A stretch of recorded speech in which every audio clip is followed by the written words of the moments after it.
All right, if you'll join us, we'll start with the pledge of allegiance. I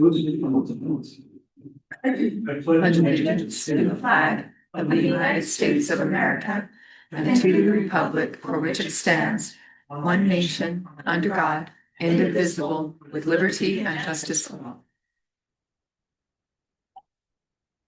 Thank you, and welcome everyone that's here. One note, I don't know if you're following the agenda, but I'd like to move item number 2.1 to the bottom of the agenda for tonight. And so we'll start off with 2.2, which Tammy's getting ready as soon as we get done approval of the minutes. So we've got, I believe, two meetings worth of minutes. Have you had a chance to look them over, and is there any corrections or additions?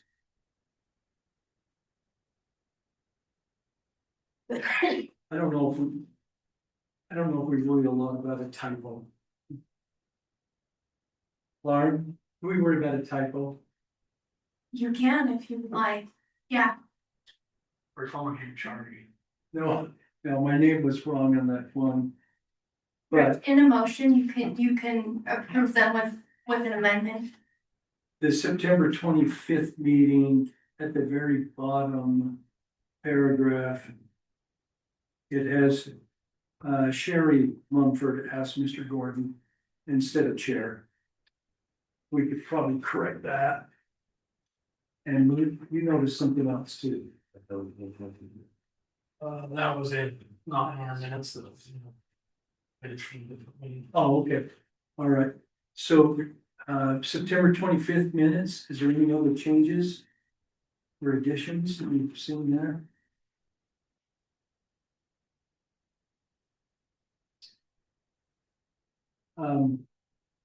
We also have minutes from October 23rd.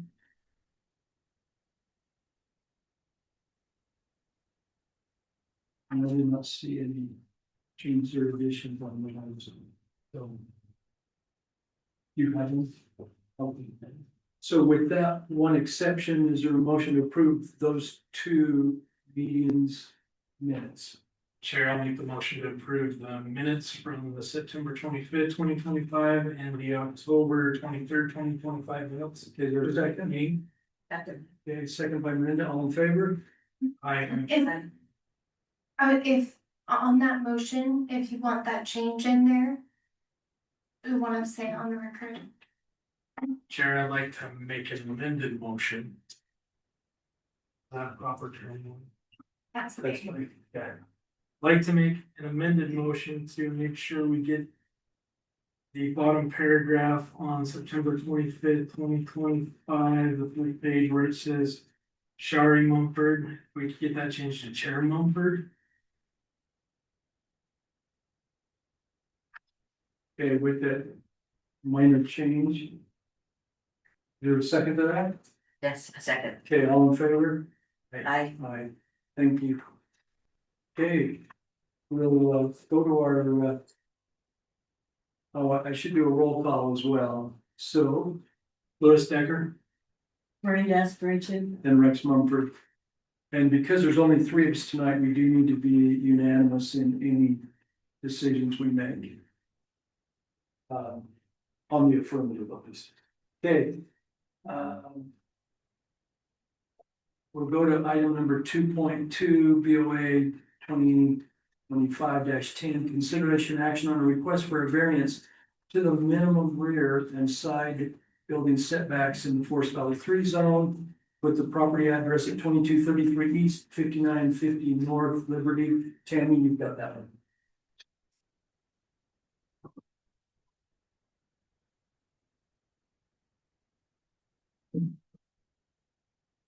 We just, I'm looking for board members to hop into the Zoom meeting here, so I can bring it back for you. I couldn't hear you, Tammy. Oh, sorry, I'm gonna talk a little louder here. Give me just a moment to hop into You're Zoom fine. here. You can sort ours out too.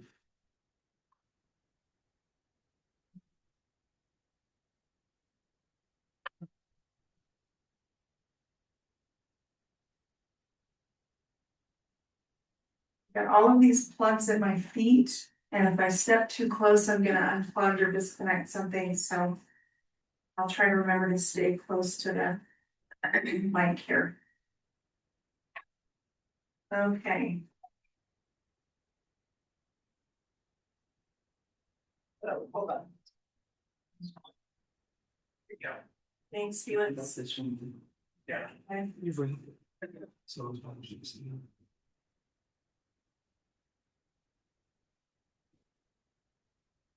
Can everybody see this okay?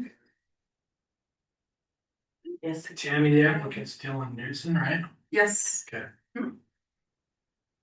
Okay. I've zoomed out a little bit so you can kind of see where this property is located. It's located at 2233 East, 5950 North in Liberty. In the Forest Valley 3 zone. It's right here. I'm gonna zoom in a little bit here, okay? This lot is part of the Holbrook subdivision that was recorded in January of 1999. And at the time, the property was located in the A1 zone. The setbacks for the A1 zone were 30 feet, front and rear, and 10 and 14 for their side setbacks.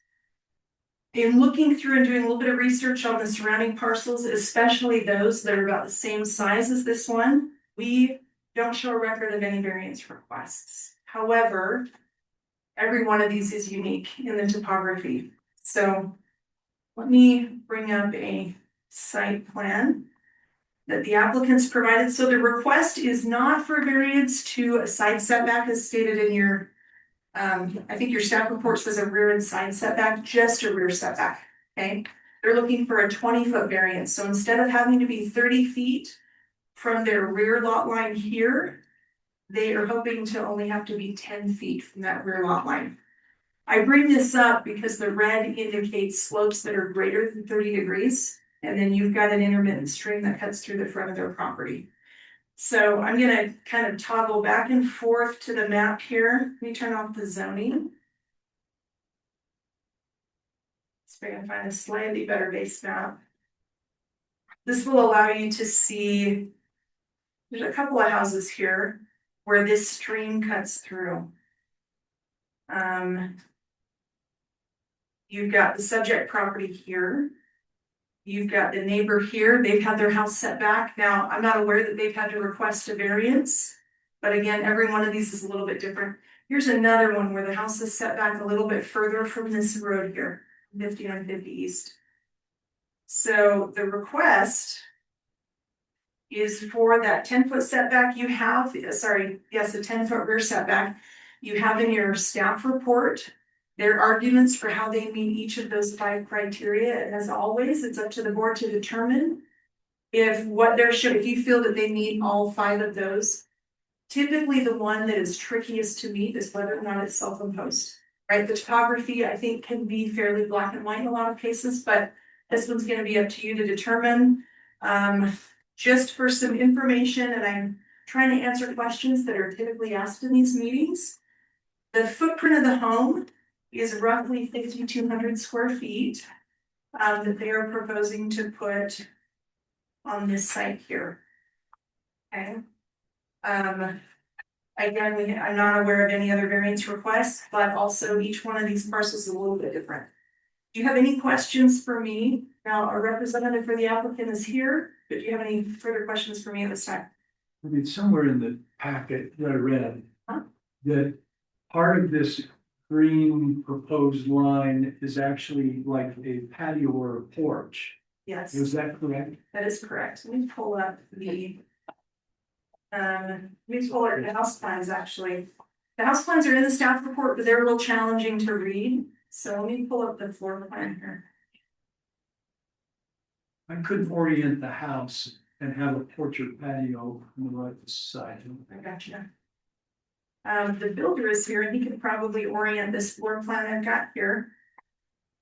Do you have a picture there? Yeah, I do on this page. It's this. Can you? This Well, is we can have him come up once we're done with You you. got it. So let me go back to this house plan here. Because that was part of the county's comment, I thought. So here you go right here. This shows, this site plan right here, this shows where it would be if it met the setback. Right. And this shows, you can see how it still touches a bit of that slope right here, where those contour lines are. This is their proposed setback here in blue. And this is, let me go back here real quick. And make sure. This is actually part of the home that's encroaching in there. This would be the great room. Let me make sure. Now, No, sorry. We can see what you. We've got a covered porch here. We've got a great room here. When I go to this footprint here. Where is it? There it is. This looks like it's part of the great room here. And the little porch here. So really it's more of the home itself that's extending into that 30-foot setback. The covered porch is over here. Does that answer your question? So it's a little hard to orient on that. Are those the garage doors that we're looking at on the picture? Yes. Right there. The driveway comes up from 5950 So it north. comes up and around. Uh-huh, yeah. And so there is covered porch, it looks like around the great room. If I'm looking at that one. Gotcha. We go to the second floor. It says there. Yes. Okay. Yeah. So typically. A covered porch, is that considered part of the building? If it's attached by a roof line, yes, it's Okay. considered part of the home. Alright. Sorry, I was looking at this area, not this extended area. So, yeah. Tammy, I have a question. Sure. Are I there want to any, make sure you speak into the mic. are there any kind of requirements in this area for square footage, size, house, anything like that? No, the ordinance, no. Not with a main single family dwelling in this type of development, there are not.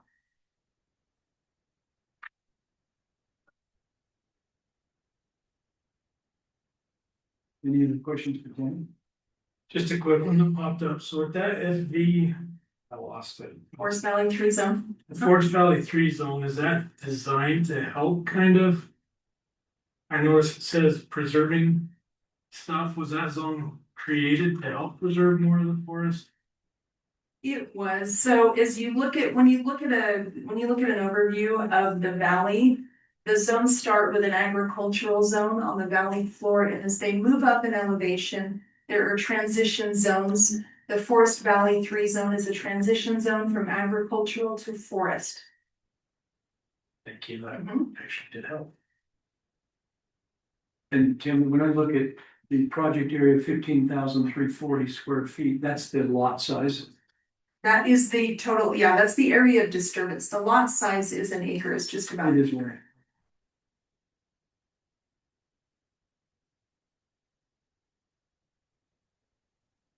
The house footprint is a little over 5,200 square feet.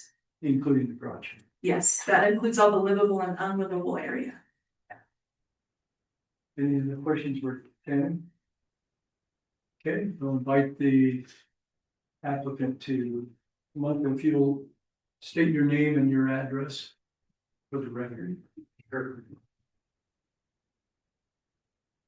My name is Troy Harris. I'm with Messerly Concrete / Barnworks. My home address is 2168 North, 225 East, North Ogden. Share with us whatever you would like about this project. Okay, I'm going to go to this. I'm gonna put on my own. Just to zoom in just a little bit on this. By dropping this back, it doesn't look like there's a lot of. The house is actually positioned, if you were to drive into the house, you're driving into the back of the house. The front of the house faces downhill, okay? And if they have to put the house where it's at, which is up about 20 feet, there is about 1,500 square feet more of forest that they're going to have to level and bring in fill and everything else. So the reason they're trying to get this variance is so that they've already spent a small fortune on turning this forest into a flat livable lot. And they're very earth conscious people. They were putting things in the house that, you know, recycling and all those types of things. They're very attentive in that way. And one of the reasons why they wanted to position it this way, because basically in the bottom of the bowl, they don't want to have to move their house up. It creates a lot of, I'll use the term hardship because I read it in the paperwork. It creates a lot of additional expense for them. And also takes out a whole bunch more of forest. Just on the, now you can't see where I'm pointing, but on the back side, by moving it up, mind if I walk over here? Sure, that's fine. Nobody's ever had any problems with Hearing hearing. point, but you won't be on the record. Yeah, that's right. Okay. In here, this is basically that the house sits down here in a bowl. And this is this has got a lot of slope to it. And so by moving it this way, this is all scrub oak, quakies. You literally can't walk through it without difficulty. And so what they're trying to do is to maintain and remove as little of the forest on this end, on this side of it, as they have to, because that's one of the reasons why they chose the lot, was that because it's secluded, and the house doesn't really isn't profile like you would drive. If you will, now that you're back at the mic, Okay. rephrase what you were just. Yes. discussing. On the back side of the home, which is the line without the bump out. That's actually staring up, that's going up up an incline. And by moving it that 20 feet makes them have to remove about an additional 1,500 square feet of forest. And their concern is the reason they bought this lot and that they're building that is because they wanted to be in the forest. They want to get up in the morning and go out and stare and look at the forest and retain as much of the scenery, I guess, for lack of a better word, as they can. And by moving that house up where the black line is, consists of taking out a significant more portion of forest and also a fair amount of expense. They've already spent in excess of $100,000 just getting the lot leveled and cleared out to where they can put the home. This would probably be another 30, 40 plus $1,000, plus take out a section of forest that they'd really like to keep if at all possible. Is the little green line that's back, or is that the septic drain fields? Yes, So we show one that's partly under the house. Is that misdrawn? yes, this is kind of misdrawn. This is Dylan's PowerPoint version. He just took the PDF and did the best he could.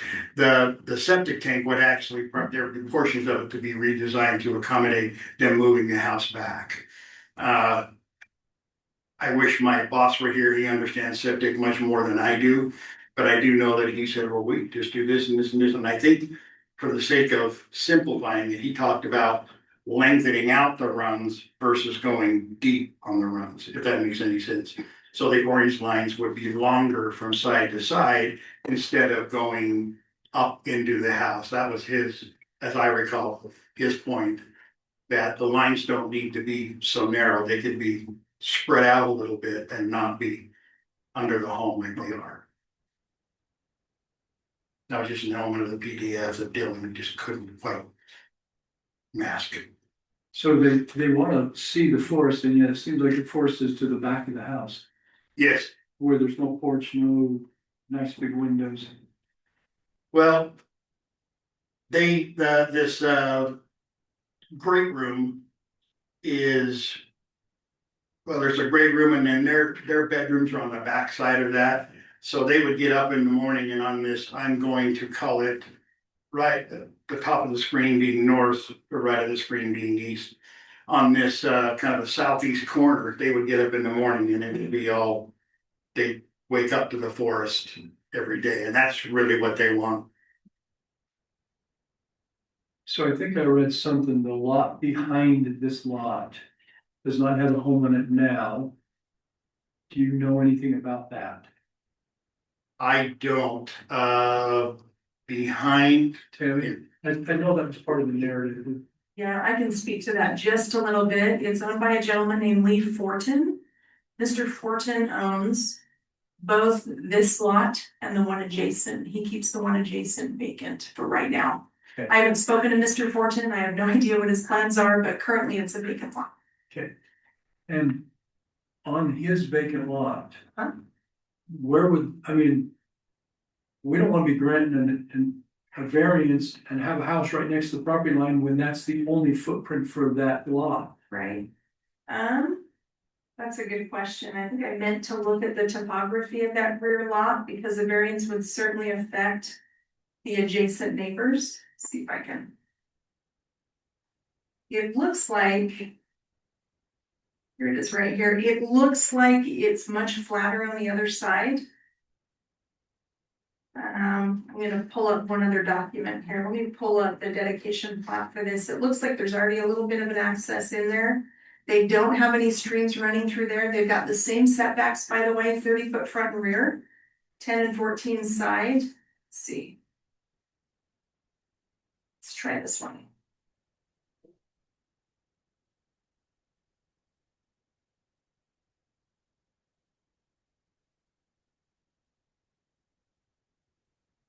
Just gonna look and see if there are any building restrictions on here.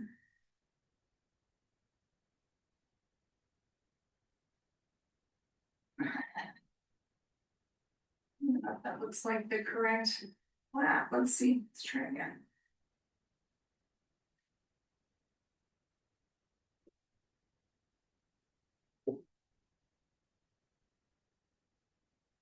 Sorry guys, I should have had this information ready for you.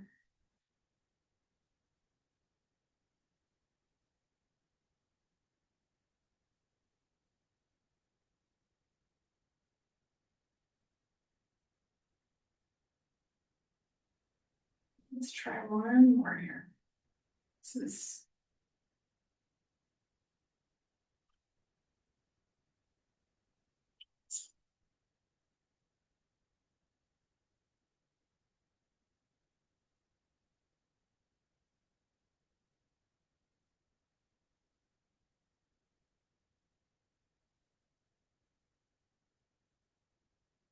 A lot of time here.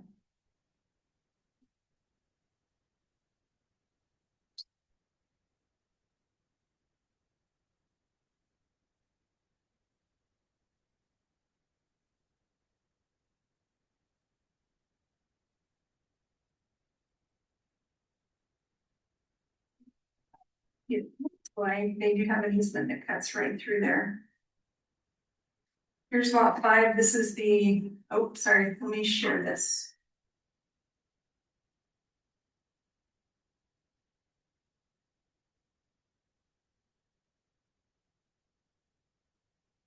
Yes, it's okay, here we go. This is the subdivision immediately south of this. Lot 5 is this down here.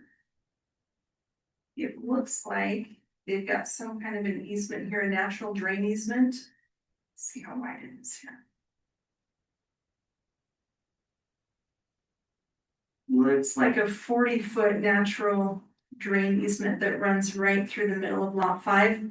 That does not necessarily make it unbuildable. The owner could submit a building permit application. I would say the applicant's house for this variance is probably going to be situated right about here. So they've got a couple of places where they can build unless they go through a process to try and possibly vacate this, assuming it's possible. I don't know. That's what would be involved for the owner to build on this parcel here.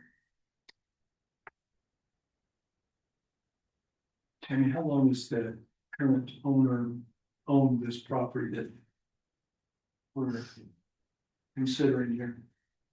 That's a good question. Not maybe the building, not, a year or two, I think. Oh, okay, yeah. so relatively new. Yeah. And in that time frame, zoning hasn't changed, Correct. nothing has changed. No, nothing has changed. So he bought the lot with current setbacks.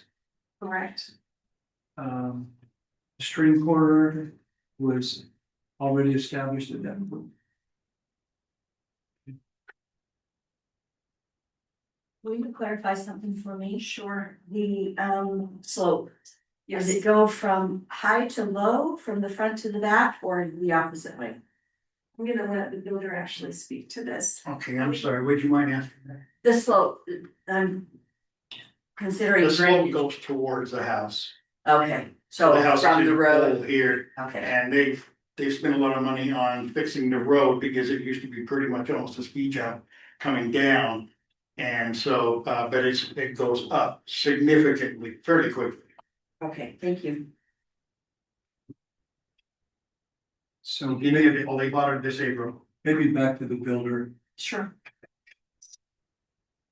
So without the variance, would you have, because now we understand, I think we're gonna clarify that too. Now that we know that there's a slope down to the house, would you have put in retaining walls or? Not at the moment. I wish I had the guy who did the excavation here. But, no, as it comes down, he's leveled it off significantly to where it would come down and hit the lot and then it would be directed. I don't know how to point it out to you. But it comes down, he's leveled it out, but it's also sloped down so that it comes together and then it will slope and just go on down the canyon or ravine or so. So without any variance, he's already leveled the spot. He's leveled, where they wanted to position, this is where they wanted to originally position it. And it was also, the architect drew it based on the septic plans that had been drawn for this, not particular lot already by the previous owner. And. I'm ready for that. Oh, no, I'm just wondering if he's leveled it based on current setbacks, no variances allowed. No, he has not, if they had to go with the 30-foot setback, he would have to take out another 20+ feet, kind of going up the mountain and whatnot to allow for them to, because they're driving around the house. Their access to it is a little bit different. And, he would have to take out a significant amount of, trees and level that as well.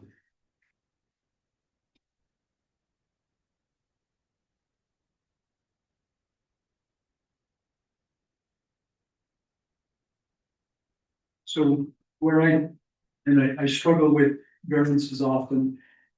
When someone buys a lot and there was no change to it, no change in the zoning.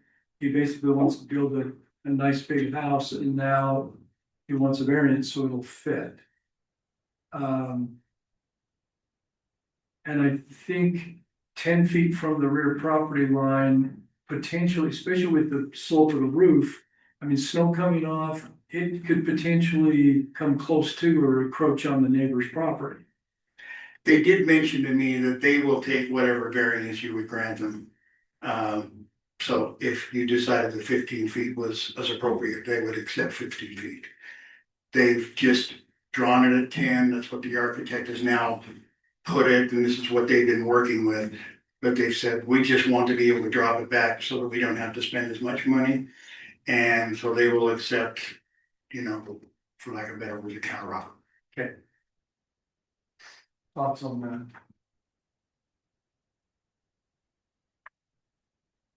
I just have a little concern about the drainage and what it's gonna do to the lot behind it. I think that needs to be a consideration, obviously, that's why the setback's there. Yeah, Actually, both sides of the lot slope up. If you drive into the lot right now, the neighbor has got some sheds and they sit 10-12 feet up off the ground and they've dug that part out.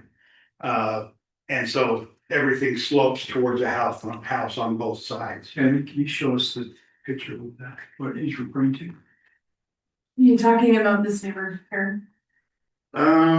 This is their lot? This is their lot? Okay, I think it's this one here. Oh, okay. It's talking about the neighbor, looks like to the west. Okay, and when he's saying sheds, is it that white spot that we see on that?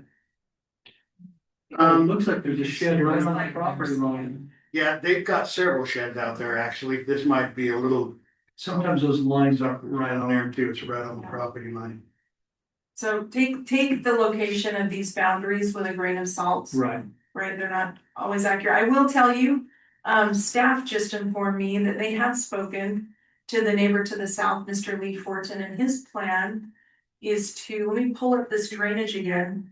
His plan is to put a garage. Now he'll have to go through a little bit of work with planning in order to be able to just put a garage on that vacant lot. On here.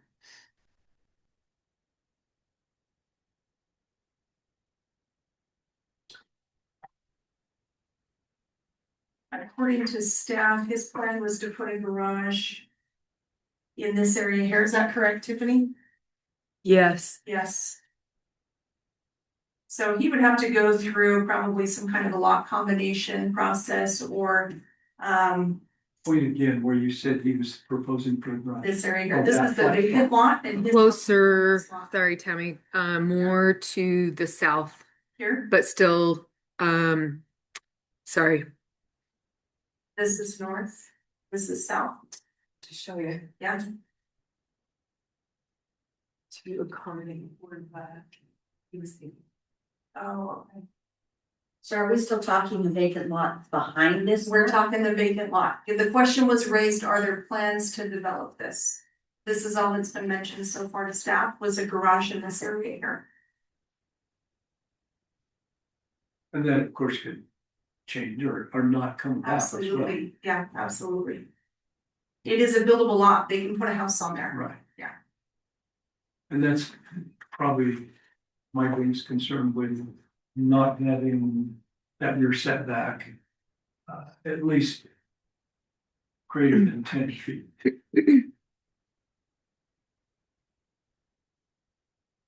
Okay, any questions for either the builder or Tammy? We'd like to discuss it. What's your thoughts? Wilson? I've always got thoughts.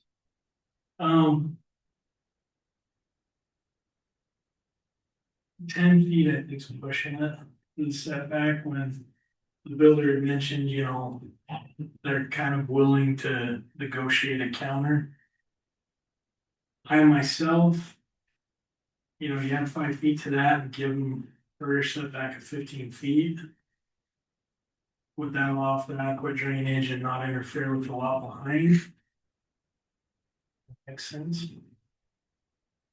And hard to know.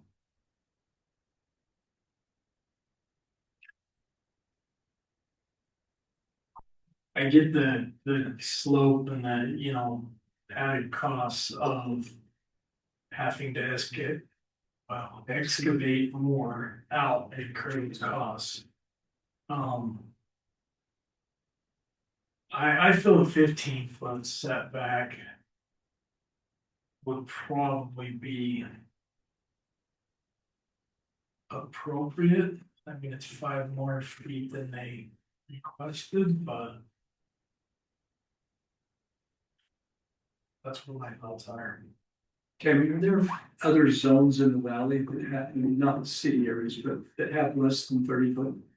Yeah, the residential estate zones, basically in the resort areas where you've got higher density, smaller lots. Those would be the areas that have smaller. We've got a few in the canyon as well, but again, all of the canyon properties are non-conforming Right. small What, lots. what do you typically see though in the forest valley, or are they all 30 foot? They are all 30 foot front and rear is fairly typical for lots that are at least an acre. Yeah. 83, same thing? AB3, same thing. The only difference between AB3 and FE3 is FE3, I may have misstated this earlier, actually has 20-foot side setbacks and AB3 has 10 and 14 side setbacks. Okay, but the rear setbacks are the Same, same on all. front and rear. Mhm. So Yeah. 30 then. Yeah.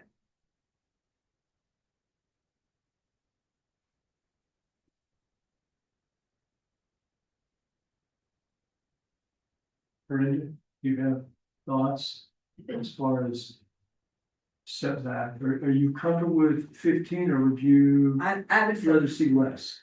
I would rather see more setback. Closer to the 30, I think 20, because I mean, it was that when they purchased it. I am concerned about that lot behind it.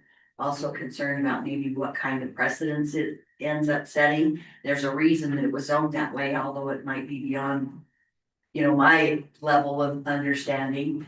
I can certainly appreciate what they're trying to do. But I don't feel comfortable with 10. I don't either, and I would probably feel better with your 20 as well. I could probably get by with that. Which would be a 10-foot variance rather than a 20-foot variance. Not a question for the builder. So as you stated, if we granted, say, a 20-foot variance, the homeowner. Or 10-foot. a 10-foot, so instead of the 30-foot, 20-foot. Right.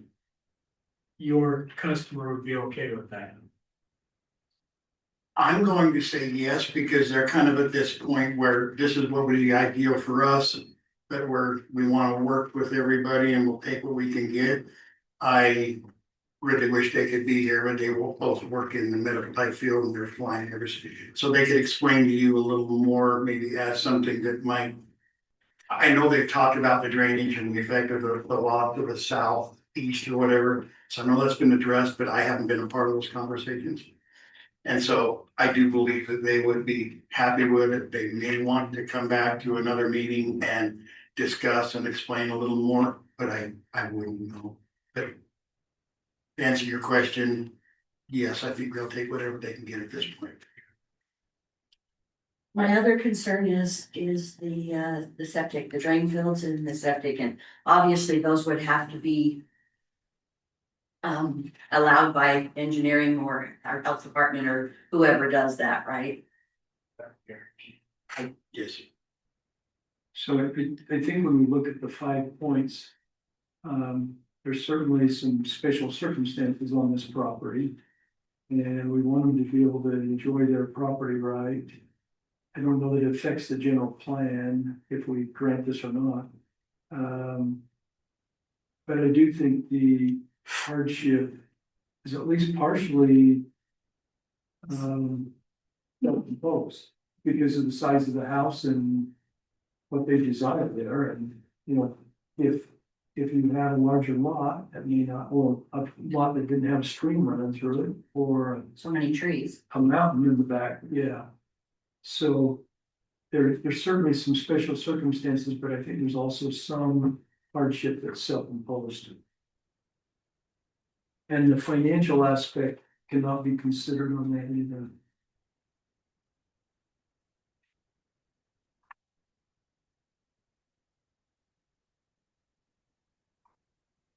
Okay, Brenda, would you like to make a motion? You don't have to.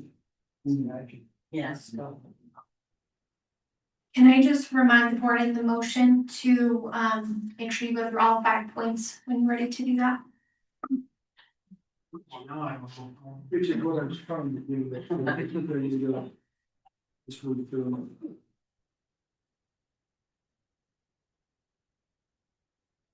Chair, I would like to make a motion on this. That. How would I word that? Approve a 20-foot variance. To approve the 10-foot variance. 10-foot variance. To the 30-foot setback. Chair, I'd like to make a motion to approve a 10-foot variance to the 30-foot setback. Hardship is discussed, kind of. There is some self-imposed, but some also due to the description of the lot with the slope and such. Special circumstances go to the same of, the slope and the area that it's in. With that 10-foot variance. it would still allow them, I feel, to enjoy their property right. And it would not have any effect on the general plan or public interest. And I feel it would meet the justice and spirit of the land use ordinance. So in summary, your motion is to grant a 10-foot variance to the 30%. Correct. Okay, is there a second? A second. Okay, any discussion? All in favor? You want to do by one? Right, I, chair will vote aye. Okay, so that will pass for a 10th variance. Next item on here is BOA 25-7.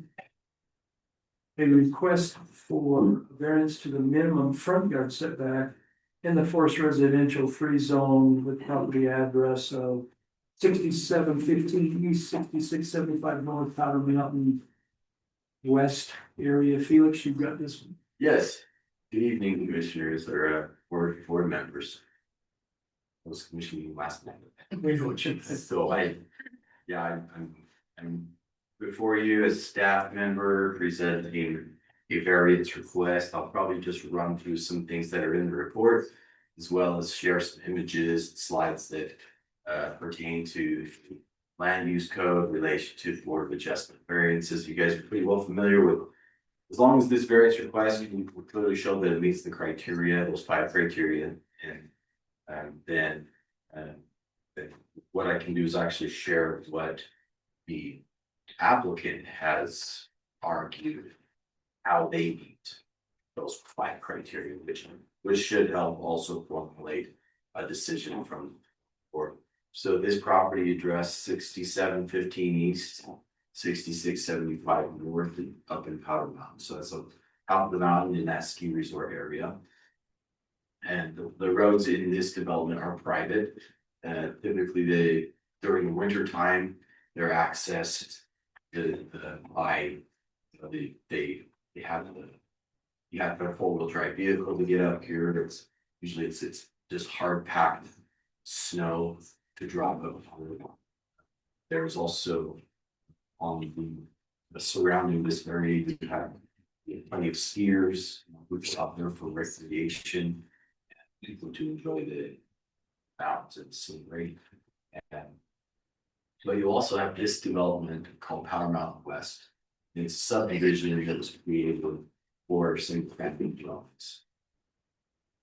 In this case, you have an applicant who's looking to build a new home on this vacant lot.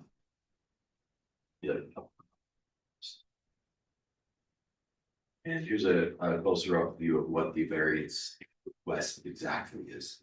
So they're looking to have a 15-foot variance to the front yard setback. In this case, the FR3 zone code requires a 25-foot front yard setback. And so what this would allow them to do is push the house up closer to the road, 6675 North Street, and have a 10-foot front yard setback. So, and being that where it is, you're dealing with some slopes, but you're also dealing with maybe a bit of a challenging lot shape that is not a rectangular shape. And in this case, the side yard setback for the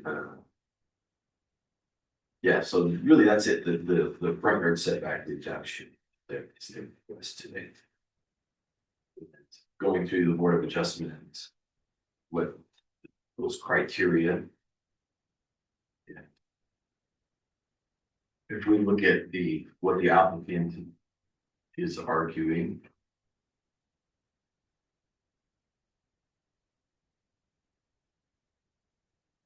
Is your applicant here for this one? Yes, yeah, we have a builder. So the applicant's narrative states that literal enforcement of the setbacks poses the limitation that hinder the construction of any reasonable size home part B, the applicant states that the steepness of the slope and the unusual shape of the property are special circumstances that exist that do not generally apply to other properties, same zone. The applicant's narrative provides argument that granting a variance is essential to the enjoyment of this of substantial property right that is possessed by other properties in the same zone, because this property is located in an area that of steep terrain, and the variance is needed to reduce the visual impact and extensive grading. Excuse me. The general plan indicates that this area should be developed as planned and zoned. The property would be developed in a manner that is consistent with the forest residential zone in the Ogden Valley general plan for our areas. The applicant narrative also explains that the impact on the neighboring properties is minimal, and the best interest of the community of reducing the height in relationship to the ground will also reduce the amount of earthen cuts and hills. And that part E also just brings up another topic. They were able to get an agreement or a consent letter from the HOA in this area as well. They did provide that with the report. Let me go on to the. I'm just going to skip through these 5 ones. And here we get into some of the exhibits, you know, the site plan with contours. And here is a kind of showing the vertical side view, showing kind of what type of finished grade line they're dealing with that 10-foot variance. Where's the street at on this particular? So it's up on the top. Yeah, so be up on where it mentions street. I think it's labeled street. Yeah, there's it is very small. You can see it itself, but so hopefully that makes sense. What they're looking to do is that 10-foot front yard, and then being able to do a little bit of finish grade. Go ahead. So Felix, these lines I'm seeing, is that 10 feet, 15 feet, and then 25 feet? Yes, the reason they've shown several examples of what the grading would be like with different house positions. But considering that they're just requesting that 10-foot, I figured I would just show this as simplicity. And then here's also the site plan showing where the house is situated within the property to meet the side yard setbacks of the zone and the rear. However, that front yard variance would come into play in this circumstance. So is this one with a 10-foot variance in front? This is with the 10-foot setback in the front. Yep. In other I words, mean, not variance, but setback, yeah. yeah, that's right. Do you have exhibit D Let's see here. I don't have that in this packet? I mean, I might when you go through the. If you bring it up. So. So yeah, that's the subdivision plat. Showing which lot. Private roads. So-called Aspen Drive. And then this is also showing the ownership, parcel number, square footage. Also helps to see the configuration and some of the easements that are surrounding. So You don't have an exhibit D? I don't have the D. It says project description. Is that what you're looking for? Looks like that. Okay, yeah, and I can bring that up, like, You have that one? yes.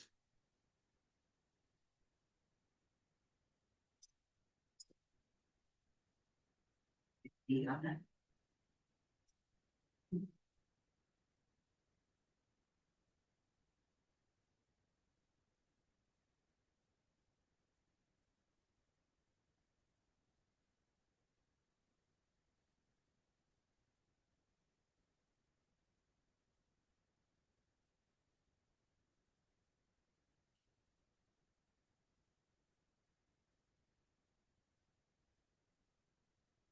Maybe response to plan review.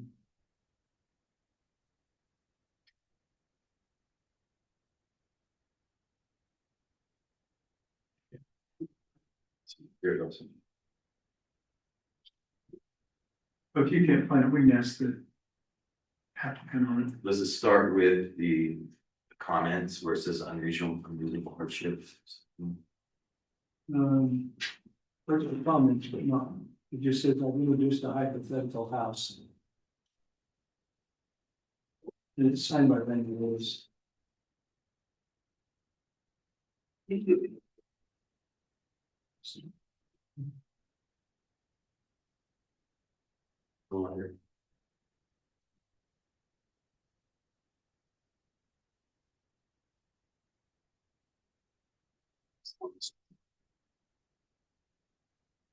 So. There's what I wanted to comment on that one. Yes. Maybe you can find it. The fifth sentence point down, it says, because of the shape of the lot, which we understand, the 25-foot rear setback creates a severe restriction on the west side of the lot. We're not doing anything with the rear or the west side of the roof. Is that play into a factor on this? I think it would simply because you got to pinch on that side. On the one side? Yes. Just That's why 25-foot, this hypothetical house would not help at all, because it would encroach into. Well, what is the side setback? to the sides of this where they have our. This one was 10 and 14, 8. 8 feet. So there's no room for wiggle there.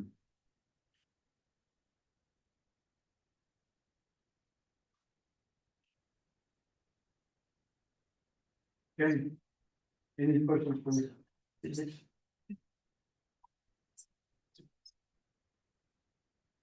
Do we know what square footage the hypothetical house is? Where they guys are. I'm sure. Yeah, he's trying to achieve 4,500 to 5,000 square feet. We'll get it up in that. Yeah. So, Chinese. Okay. There's nothing else to share at this time.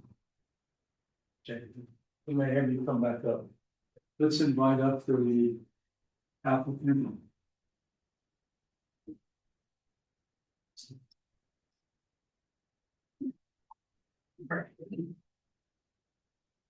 If you'll state your name and address.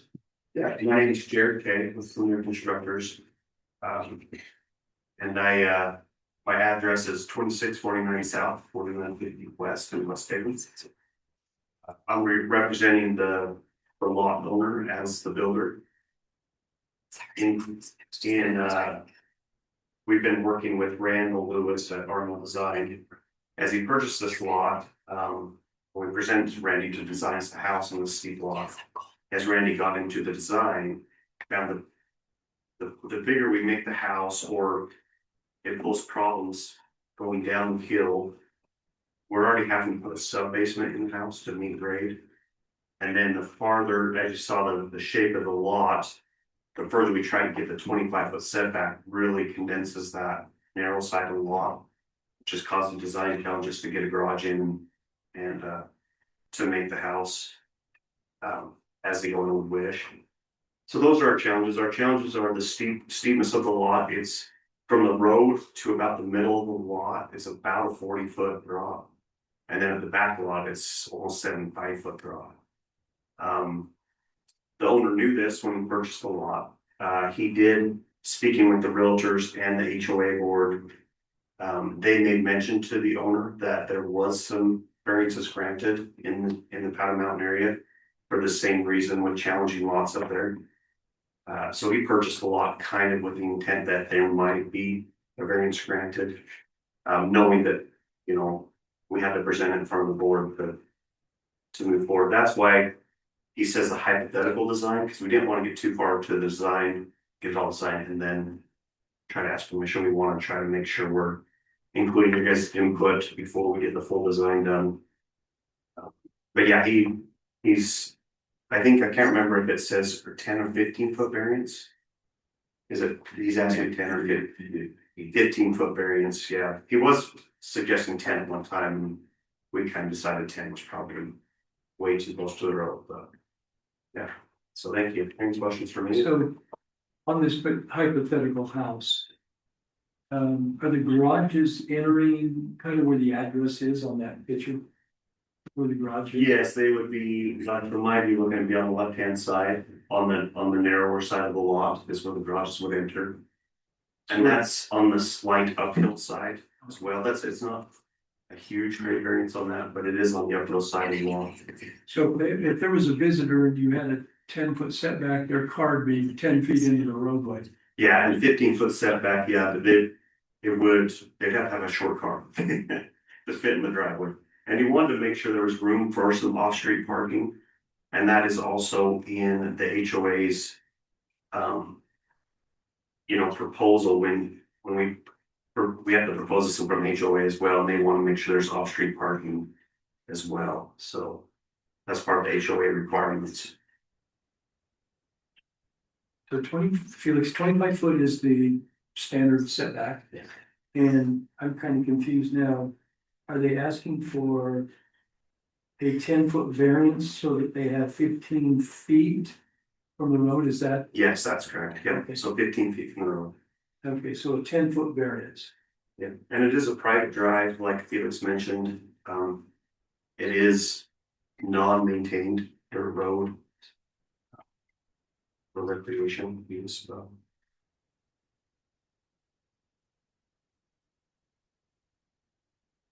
You have any questions?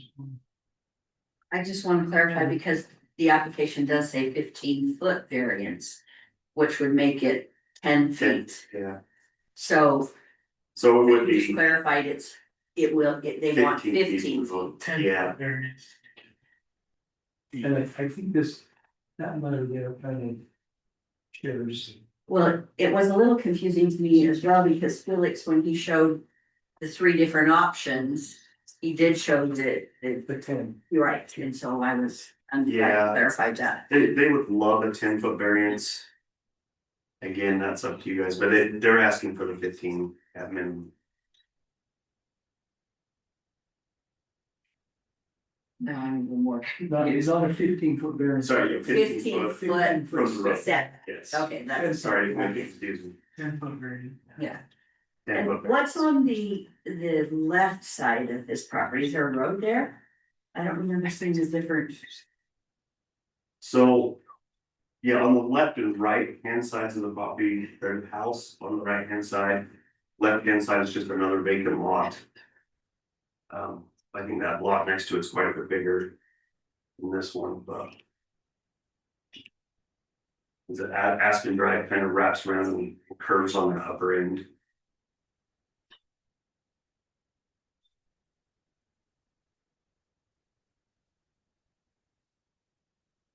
Okay, any questions for Jared? All right, thank you. Yeah, thank you.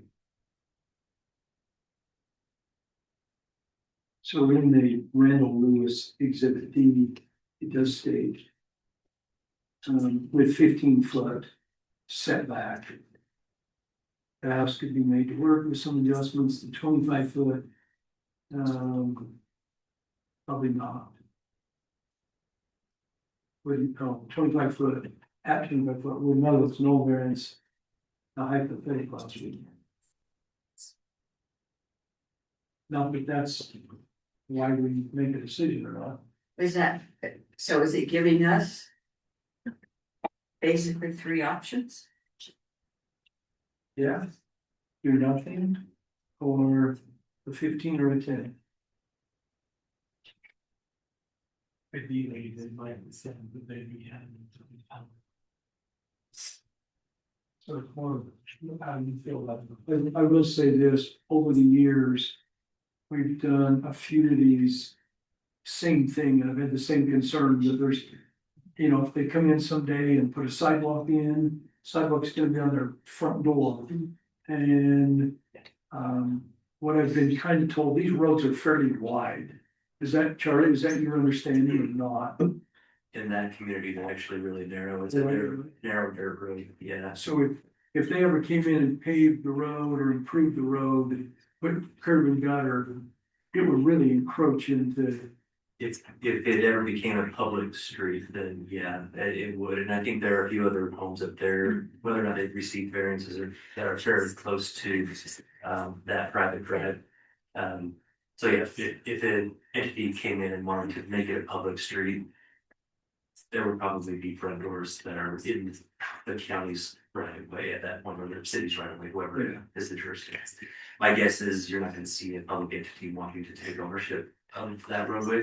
Primarily because it doesn't lead to anywhere other than just the homes that are there.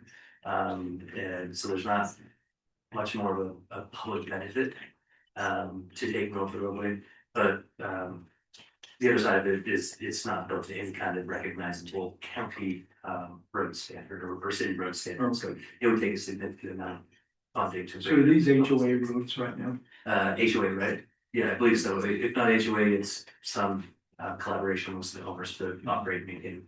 Did you mention it's dirt? Dirt, yeah, well, crushed, material aggregate, but yeah, it's not painted. The other variances that I remember were on roads that were much wider than this. So even though they were encroaching into the road was 60 foot wide or something. If this is quite narrow, that's a little greater concern. How wide is this road? Felix, do you know? From setback to setback, across the street. I was hoping to flash. Yeah, and I do know that private roads are generally smaller and have different rules than a regular public road, is that correct? Oh, yeah. We did one in Kaysville that was only, it seemed like it was really new.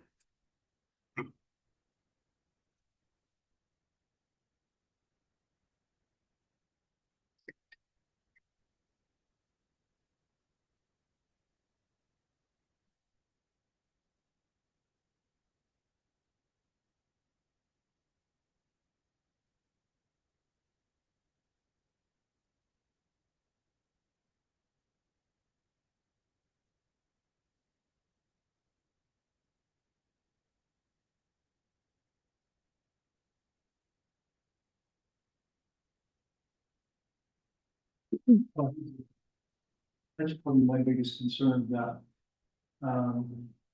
any of these homes is if you don't have room to put a car, and especially if that road is quite narrow. Maybe 15 feet is even not enough. 10-foot variance might be greater. I know we've approved a couple just throwing this out, like a 5 foot and an 8 foot, so they don't need to be an even length.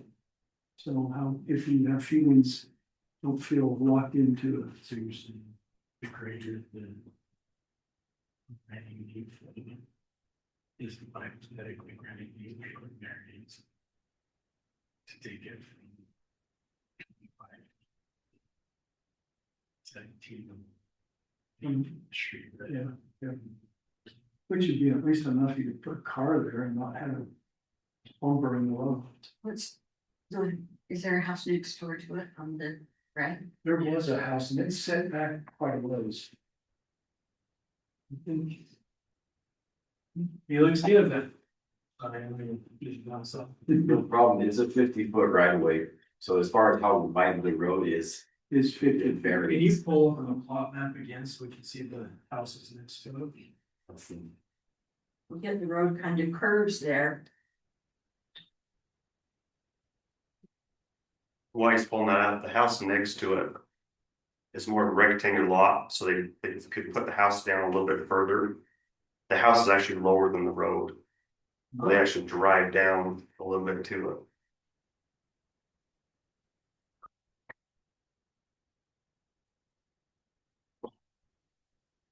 So you look at the imagery, is that right? Yes. Yes. That's what it's- 3727. Again, that lot's a little bit shaped differently, however, it appears to be a smaller lot. It's probably a little bit narrower, but deeper. Mm-hmm.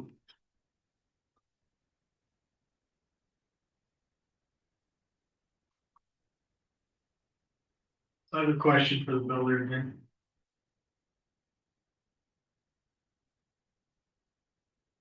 So if we granted, say, an 8-foot variance to make it 17 feet back from the road, could you work with that as well? I think we could probably work with that, yeah. We can make that happen. That's only a few feet shorter than 15, so. We could take some of the back corner of the house off and make the garage, and we could readjust. So.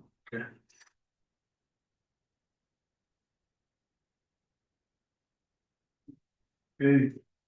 Any discussion? Did we, just to clarify, the HOA, there's a document that says they're fine with it? I mean, that's simplistically stating it, but typically HOAs are, That could, I don't know, West, I'm thinking. This will be this. ACC chairman, Brian Mathis. That's the one you're thinking? Yes.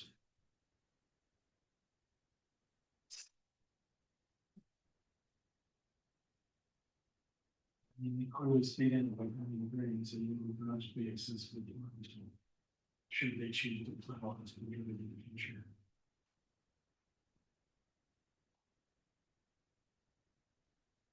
it also does state here again a 15-foot variance, so I mean, I think we need to be very clear on the Well, difference between a setback and a variance. Yeah. So if we granted this is 15-foot variance, if we, which would be a 10-foot setback, right? If we did a 8-foot, then it would be 17-foot setback. And they were making reference here that they don't currently plow the road, but if they did plow it, that, you know, they plow snow into the front yard. Too much.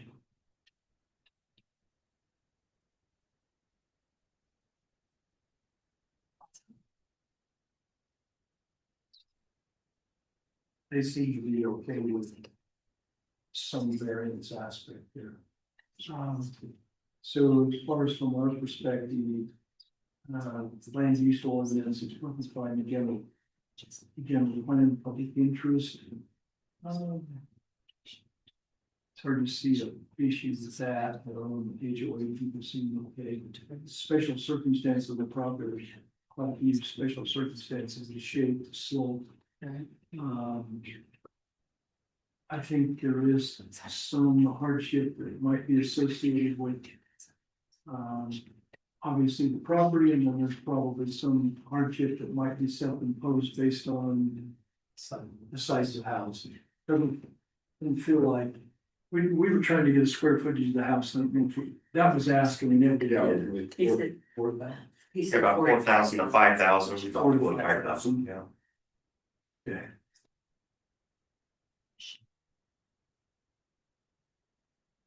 So for an unusual shaped lot, putting a 4,000 to 5,000 square foot home on it could be deemed as somewhat self-imposed. But also.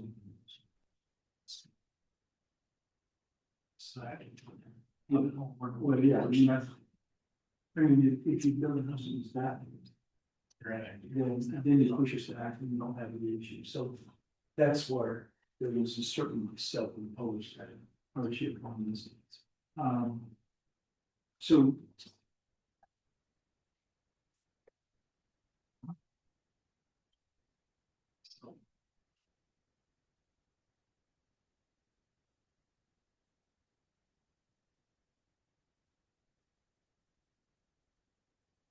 One, do we, if we find that there's some self-imposed, but there's also other things that are not self-imposed, if we find there's some self-imposed, do we have to deny it? So the code says, that if there's a sorry, let me pull up the code before I just quote it. In short, though, if there's a way to, change the building plans, then a variance isn't necessary. Even if it alters the plans that were presented. So it says it may not be self-imposed or economic, It's not a shall, but it is may not be, so I would argue that it cannot be so. Because you could build a 2,000 square foot house on this and easily fit it within what they're doing, it would seem. So by doing it, 5,000 is a self-imposed. That would be for you to decide. No, it's always it's one of our challenges every time we have one of these. But yes, if there's a way to comply with current code, then a variance is not necessary under the law.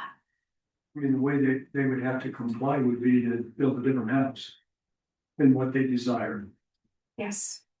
But we're not telling them can't build your house, it's just you can't have a variance. Mhm.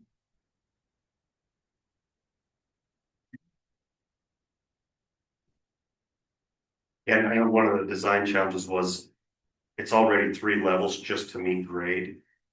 And so each level, even if it's 3 levels at 1,300 square feet per level, that's 4,000.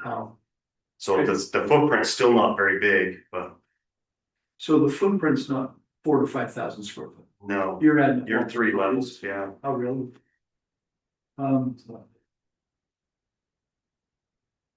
It's a lot more palatable. Yeah, you're talking 1,300 square foot footprint. That's not a very big house. You can't shape that down too much more. And there's no question there's special circumstances on the property. I think if we should go 17, but I'm okay with that. I think I'm fine with that. okay. So you want to make that motion or what? Chair, I'd like to make the motion that we grant a 8-foot variance allowing a 17-foot setback on BOA. Oh, is it 2025-07? Correct. Based on it would fall within the justice and spirit of the land use ordinance, would not affect the general plan nor public interest. Would still allow the property owners the enjoyment of their substantial property right. Looking at this, there's many special circumstances on the property. And there is no self-imposed hardship.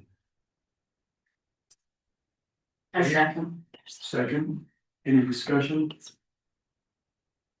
Okay, call for a vote.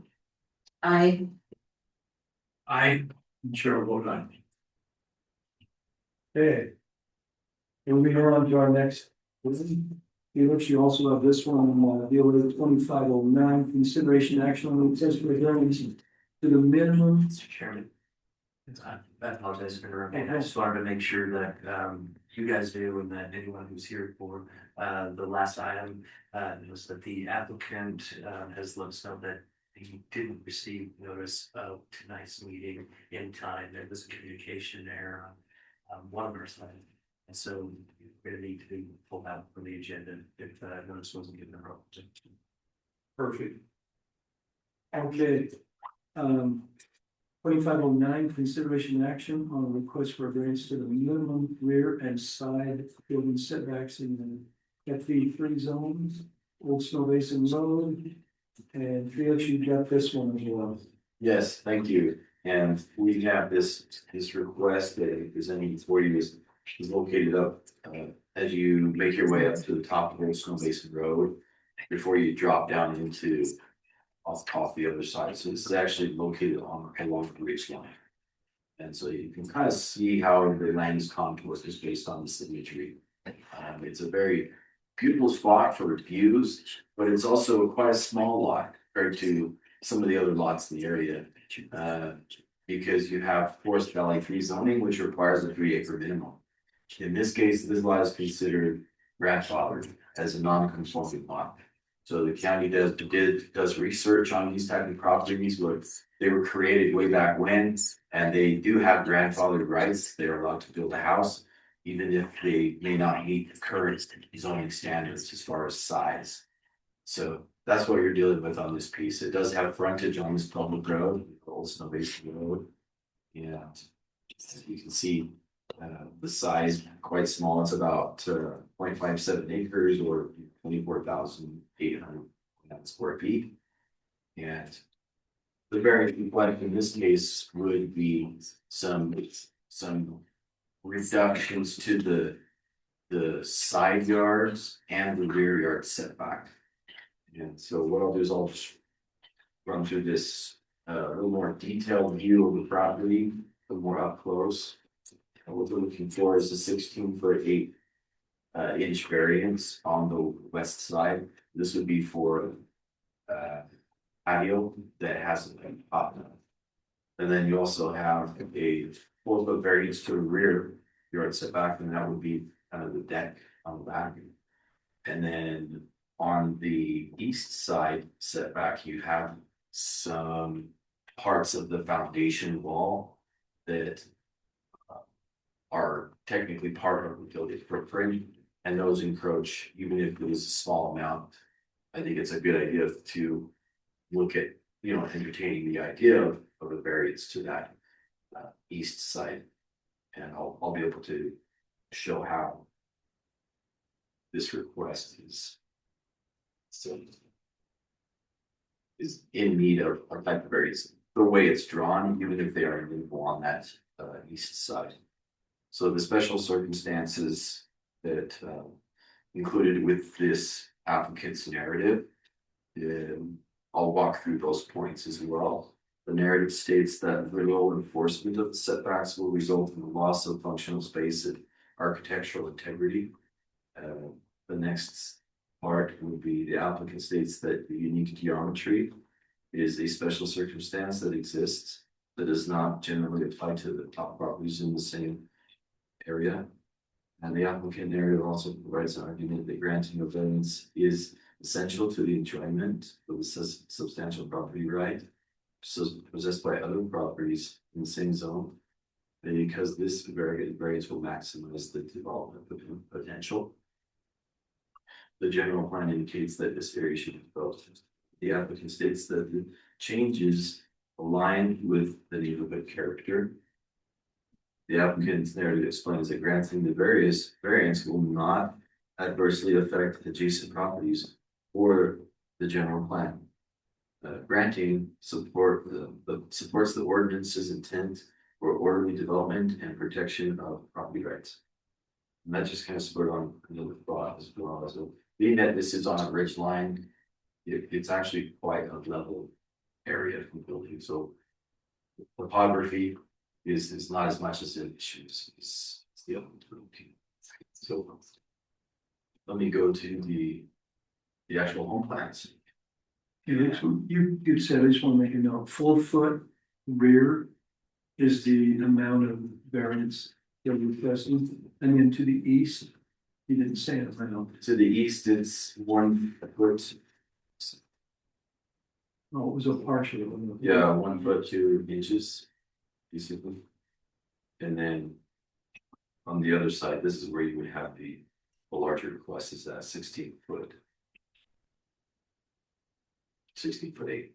On the west side, And west side.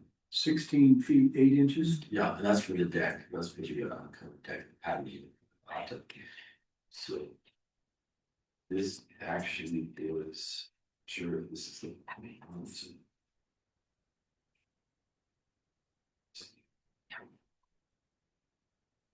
plans show how the house would occupy the space of the lot in a manner that minimizes the encroachment for the setbacks.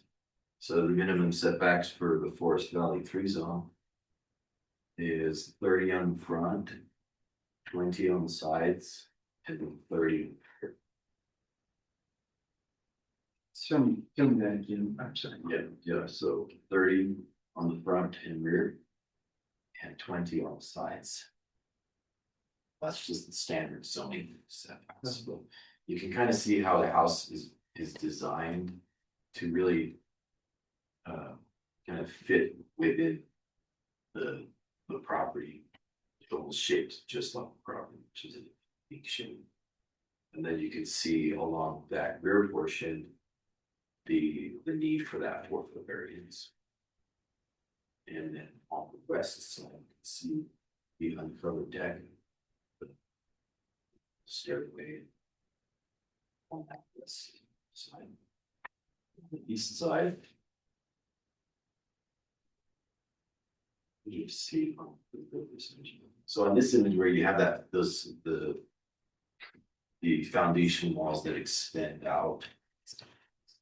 On this would be the top of the screen.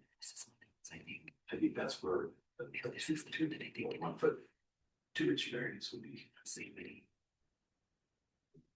A good idea. In this case, I'll get into issues. So this image also shows the depicts the building footprint in relation to the setback. So that dashed line is this setbacks with the sound. And then see how the structure does approach them. Slides.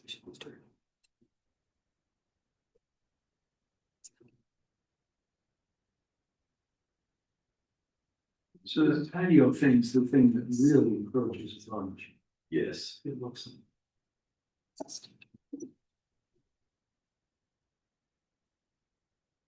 Is this, I know this is just a conceptual, is this a single floor home, it's 1 story, Yes, single level. single level? Yes. Do you have any idea? You say it's a two level? Single level. I could be mistaken. Yes, it's level. From that backside. The topography goes up, so from the backside, it looks like a 1 story home. But you got. On the front side, it's a 2 story, so. I'm mistaken, sorry. All right, we'll have the applicant come up with it. Sorry, can you address homes that are on a ridge? Does the county have an ordinance right now? We do have a ridge line ordinance. Yeah, what is it? It doesn't say that you can't build, it says that the height of the structure can't be a certain amount over that ridge. Now, when it comes to what is definable as a ridge, it's only those ridges that have sunlight or sky behind them as viewable from the highway 66 and 166, 162, and 158. And so if you're standing right there and it you get the sky behind it, that might not be the same thing as a ridge line as if you're down the highway and looking on Did you that. say highway 39? Oh, yeah. Yes, I meant 39, I didn't say 39. And 167, which is drivers loop. Yes, actually, Trapper's Loop was not included. Oh, is it? No. So if you're standing on Trapper's Loop anywhere in there, I see a ridge line, those ones don't necessarily help. Okay, Felix, you have anything else? Do you have any questions for him on this?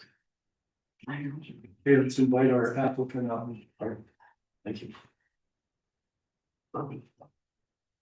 We'll state your name and address for the record.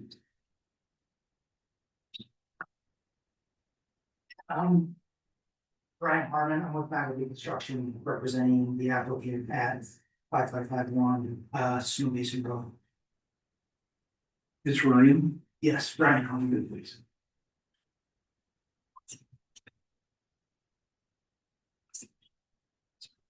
Okay, do you want to share any perspective you have before we ask you questions?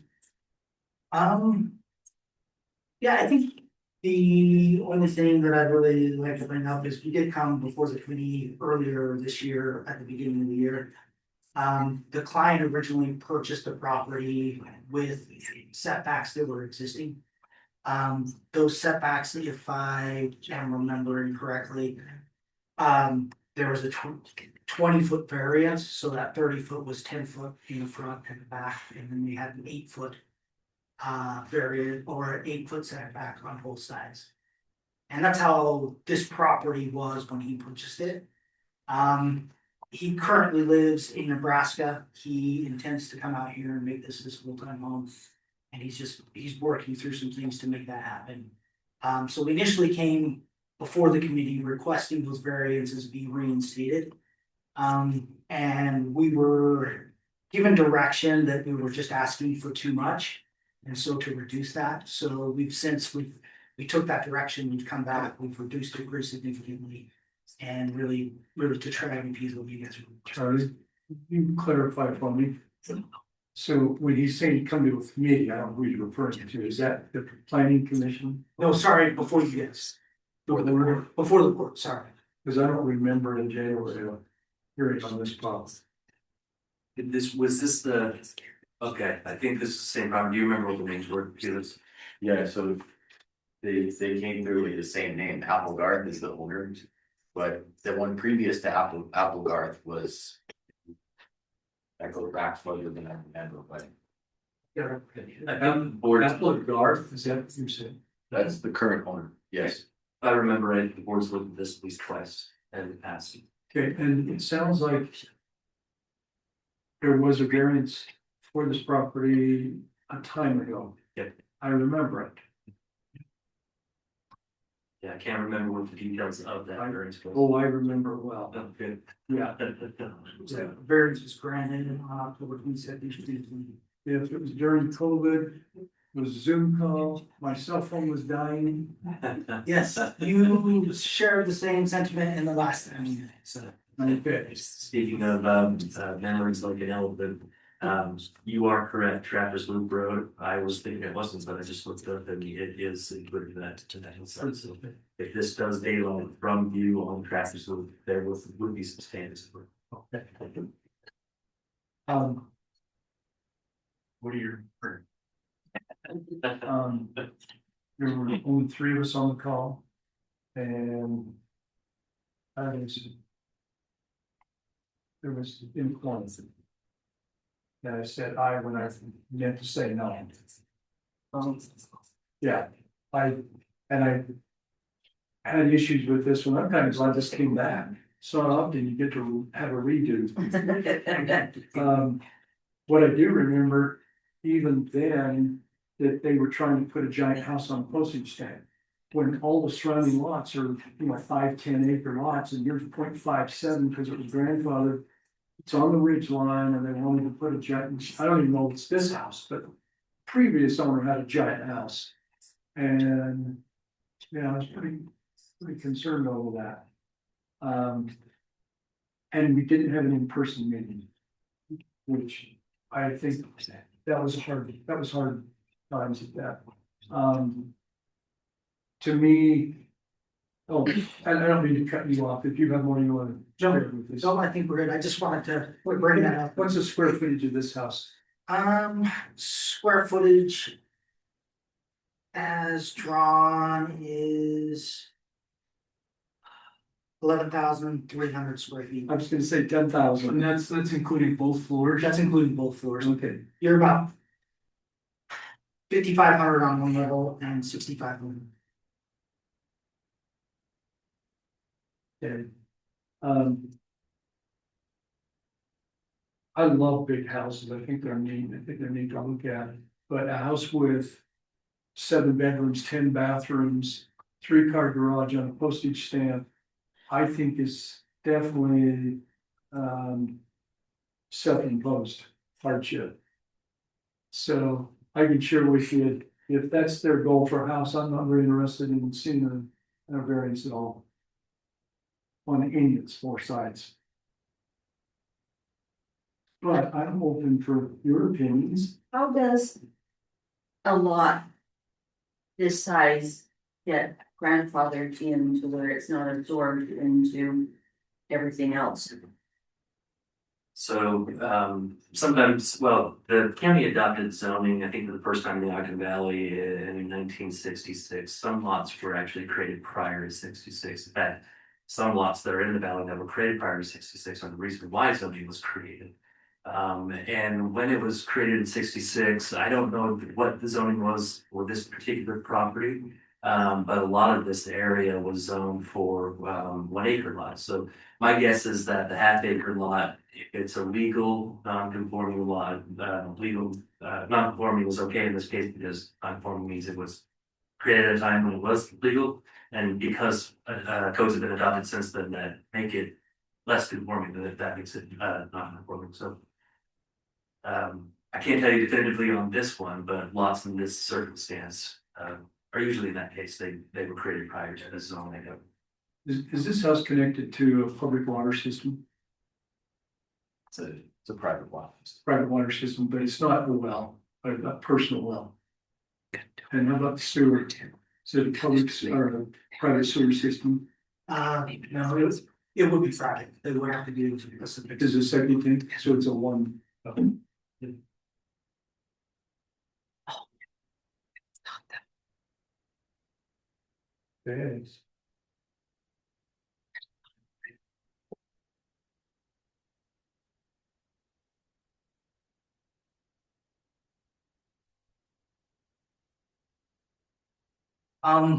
One thing that I would like to bring up to you is we are requesting that larger variance on the side lot for the 16 feet.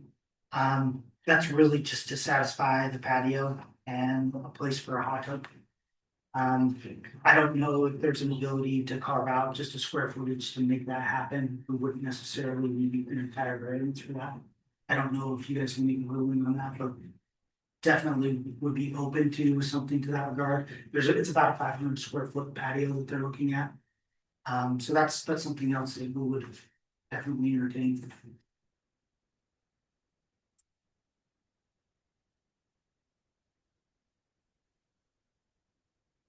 Your questions for the.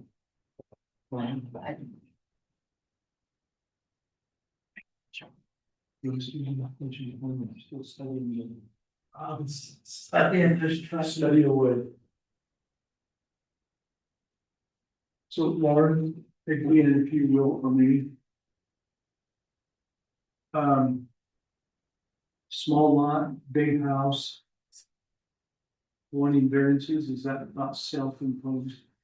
Yeah, so again, if there is a way to have the building comply with the code, even if it's against plans, then a variance isn't necessary under that self-imposed standard.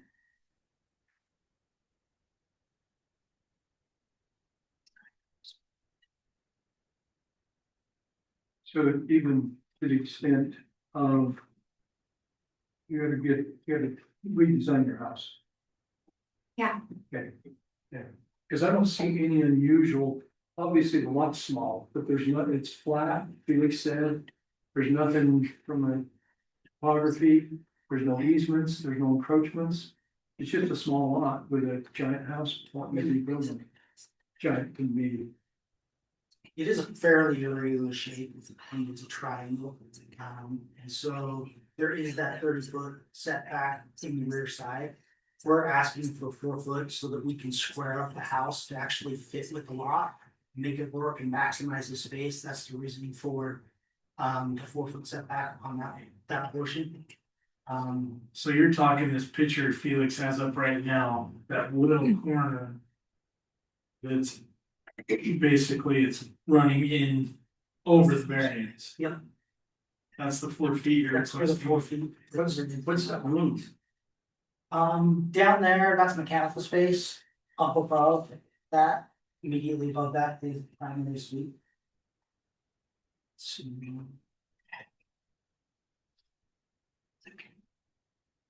in my opinion, something like that, I can get behind the 4 feet, but the 16 feet for the. You know, the hot tub and the patio, I'm kind of having a hard time. With that one, because that's not necessarily that, to me, that's self-imposed hardship. Going back, like I said, to grant you the 4 feet you're requesting to square up the house, I have zero problems with myself going for that. Nor the others for your, you know, your, what do you call those, the outfielders and. Yeah. I have no problem with those either, I just can't get over the 16 feet, you know, for the 500 square foot. patio with a hot tub with fire pit.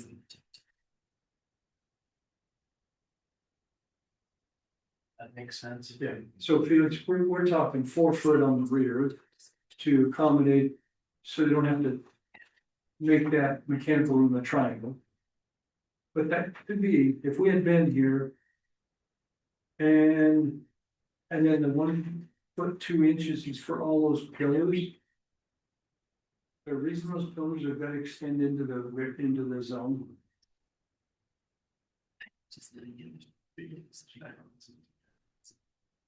So can't you just put that pillar and then cantilever over? You cantilever over, right? Sorry, you can cantilever over the zone, right? A certain distance, I can't recall what that Like is. 1 foot Like a 2 inches. foot. Like, yeah, like eaves, yeah, I think if it's stairwells, it's a little bit more than that. Maybe those are cantilevered already.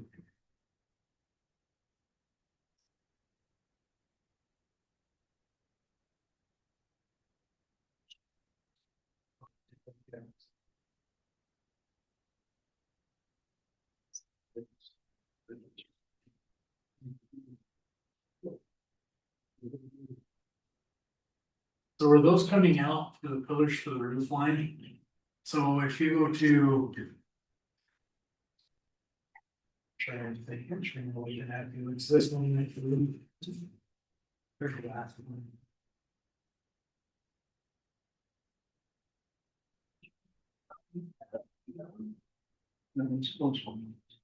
Yes, Yeah, okay, let me go back to that one. we can go off that one, right, in share. So it does. So the roof is extending out Attached into to those.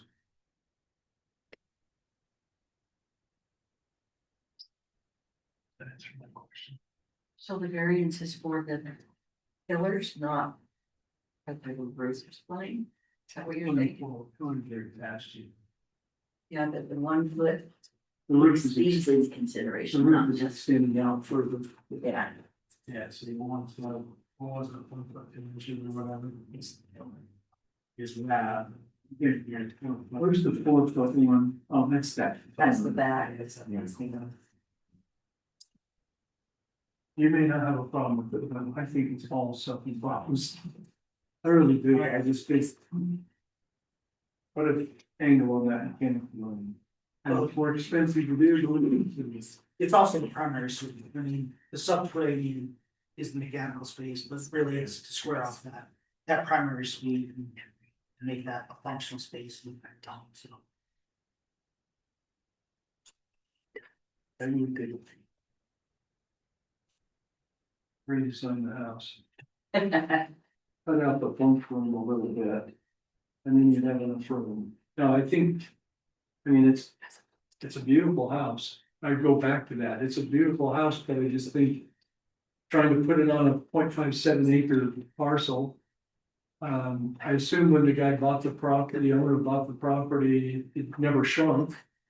And the setbacks were already established, other than he was under the assumption there was a variance. There was a variance when he purchased. He just says, He didn't act on it. he didn't act on it. Yeah, So, and the variance was dramatically more than what we are.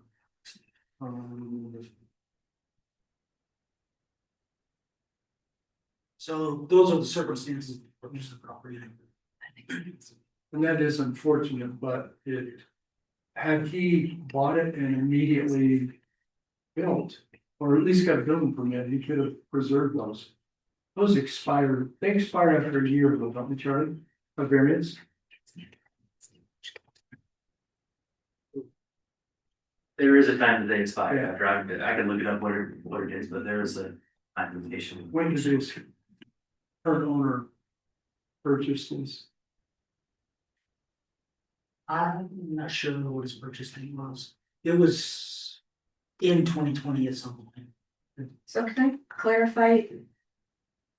Were the setbacks different when he purchased it, or there wasn't a variance issued? There was a variance in place when he purchased the property. Okay, Setbacks were there. for maybe from the previous landowner or something? correct. Okay. Previous owner had applied for a variance and And I will say this, I mean, this house has no resemblance to previous proposal. Current code says 18 months. 18, okay. Mhm.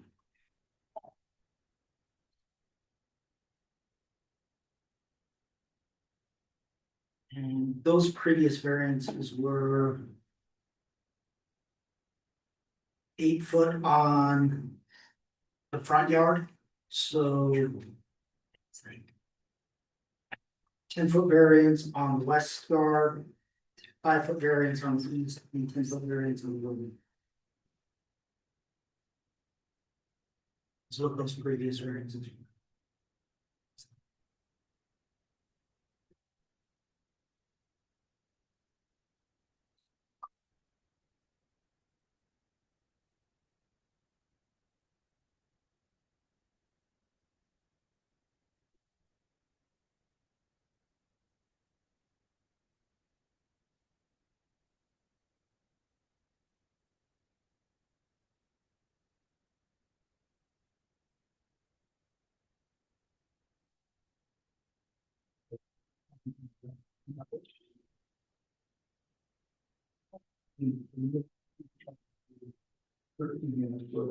Was that's always been that.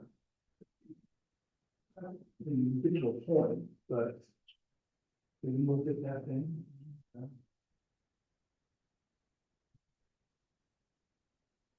With a lot of self. Imposed in building our own instead of what we.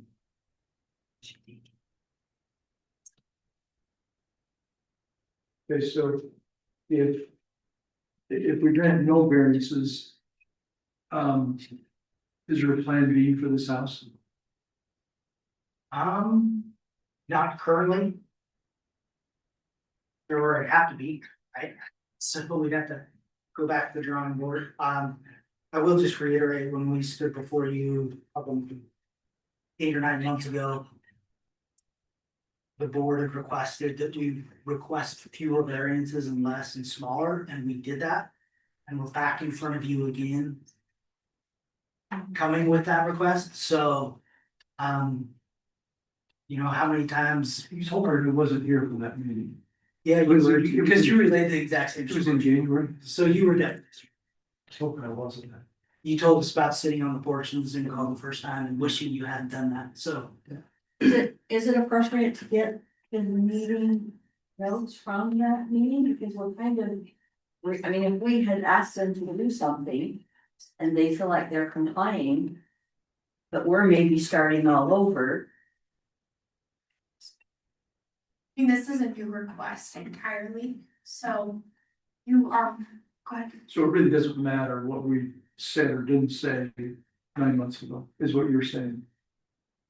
It matters to the applicant, but But it. Right, that's just the new, it's a new request. we're not now. Obligated to. No. Step from there. I mean, I agree with you, Mumford, but you know, there's a lot of self-imposed on this. I just keep going back to the, you know, I can get behind the 4 feet to square it off. And the, you know, the 1 foot 2 inches for the. I'll call them. Pillar supports. It's just that 500 square foot deck with the hot tub and fire pit that I am like. I can't get behind that, and I mean, you know, it's not you, it's your client.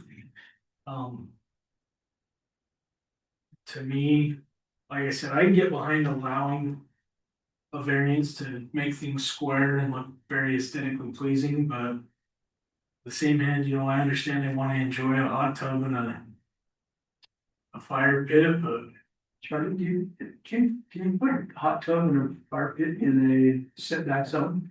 As long as it's not something that is considered a structure. For Yeah, so a hot tub. Swimming pools are a little bit different, so if it's built in, it would have the swimming pool rules. I think we've got, I can't remember, I think it's 5 foot setbacks for. 10. pools, that minimum. 10. Sorry, thank you guys, 10.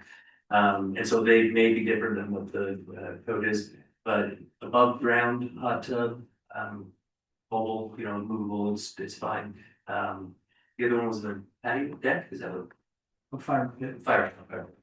which that could be level as well. Yeah, as long as it's not something that requires a building permit and can be definable as a structure, it would be fine with setback.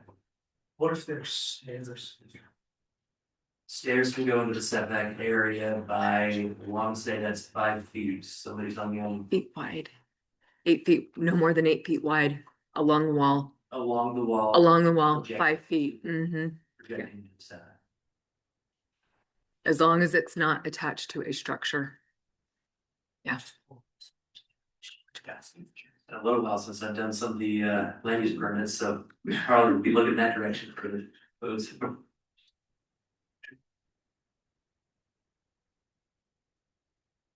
So that image up on screen shows the staircase. We were under the assumption, the way we were reading and interpreting code, that because there was a staircase there, that it couldn't go into the setback. It sounds like that might be able to still happen.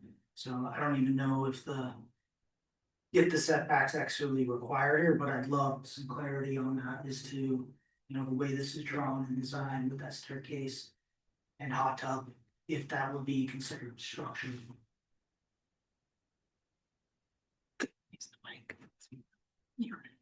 So we reviewed this as, did the plans change since you submitted this as a land use permit?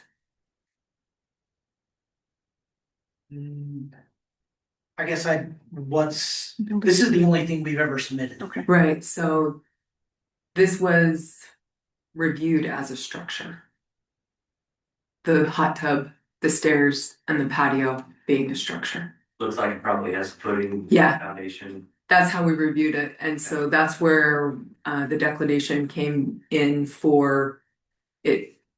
Projections, the projection ordinance was not satisfactory enough to allow it. Thank you. You're welcome.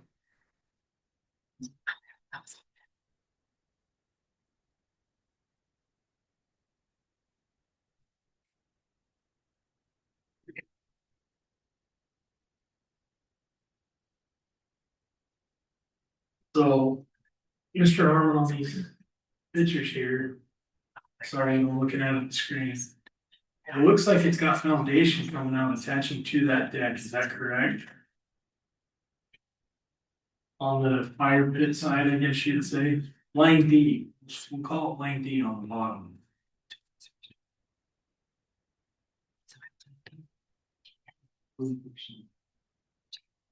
I believe that's a pillar, like you saw on the other side as well, that is protruding out there a little bit, so.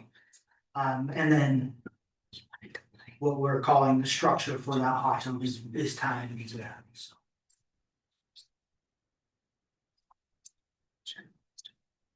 You put that picture up. It's, I think it's the floor under this one here. It's through.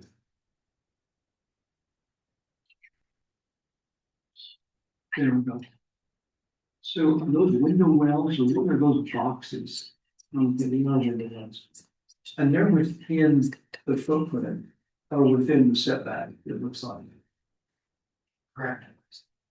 And so, curiosity. Well, it's because of the garage, because the bottom part where all those bedrooms are could actually be shifted over to do away with the 4 foot in the utility room, but because the whole house is connected, that would shift the garage into the zone, it looks like. Is that the issue? Correct.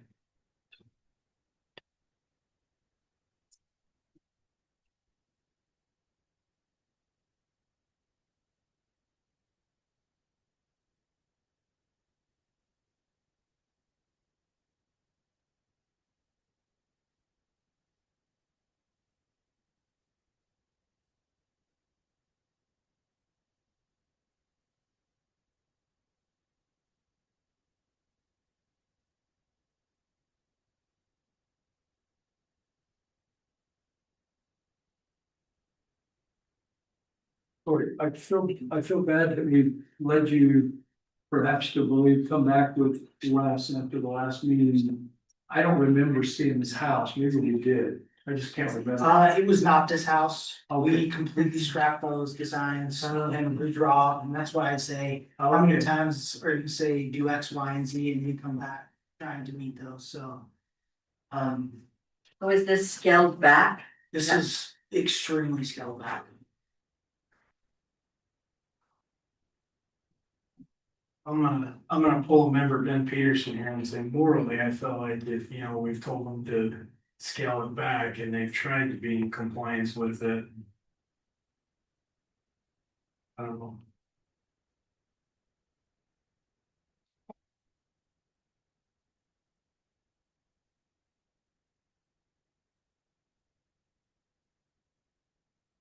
Lauren, question for you, is there any way to approve it with like the variance on the 4 foot, the 1 foot 2 inch?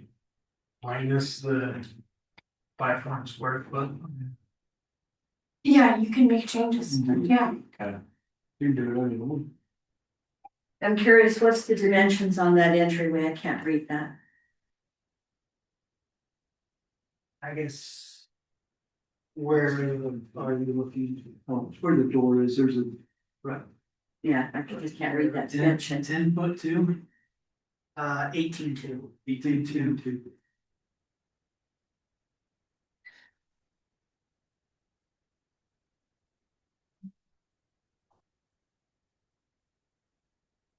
Yeah, I have, so here's how I feel.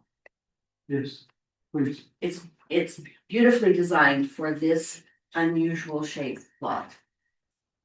It does exceed the amount, part of it is because of the triangle. And it is squaring it off, and I think that's a reasonable part of this. However, on the flip side of that is like you could get the 2 feet by shaving off the self-imposed grandiose entryway. So I'm kind of stuck in the middle. It really does come back to, for me, if we've asked them to come back and parse this down and they in good faith did that, then that's probably the side I would probably land on. I'm comfortable about that too. You know, the 1.2 that Felix pointed out, if you look at the plan there, the fireproof storage. Yes, If you shrunk, as you just said, the entrance by 1.2, all those pillars line up. Then the only thing we have left is the 4 foot. is the 4 foot. And I'm okay with the 4 foot only thing. And I'm not trying to then give them one more thing to be, you know. If we grant this and they don't build in 18 months when they come back, I'll be gone. I think what he's saying. You won't come back because you'll get a new city. Yes. No, Good, yes, I think this will. I think this is in the new New city, city, that's, you know. so this won't come back. to That us. was the triangle one. Have you like personally talked with the owner? I mean, do you think they would be okay? If. Like. The chair and member Espiritu stated. You know, if we cut back that fireproof storage just a hair to make up that 1.2 variance for your columns. You know, I think they're kind of thinking the same as I am.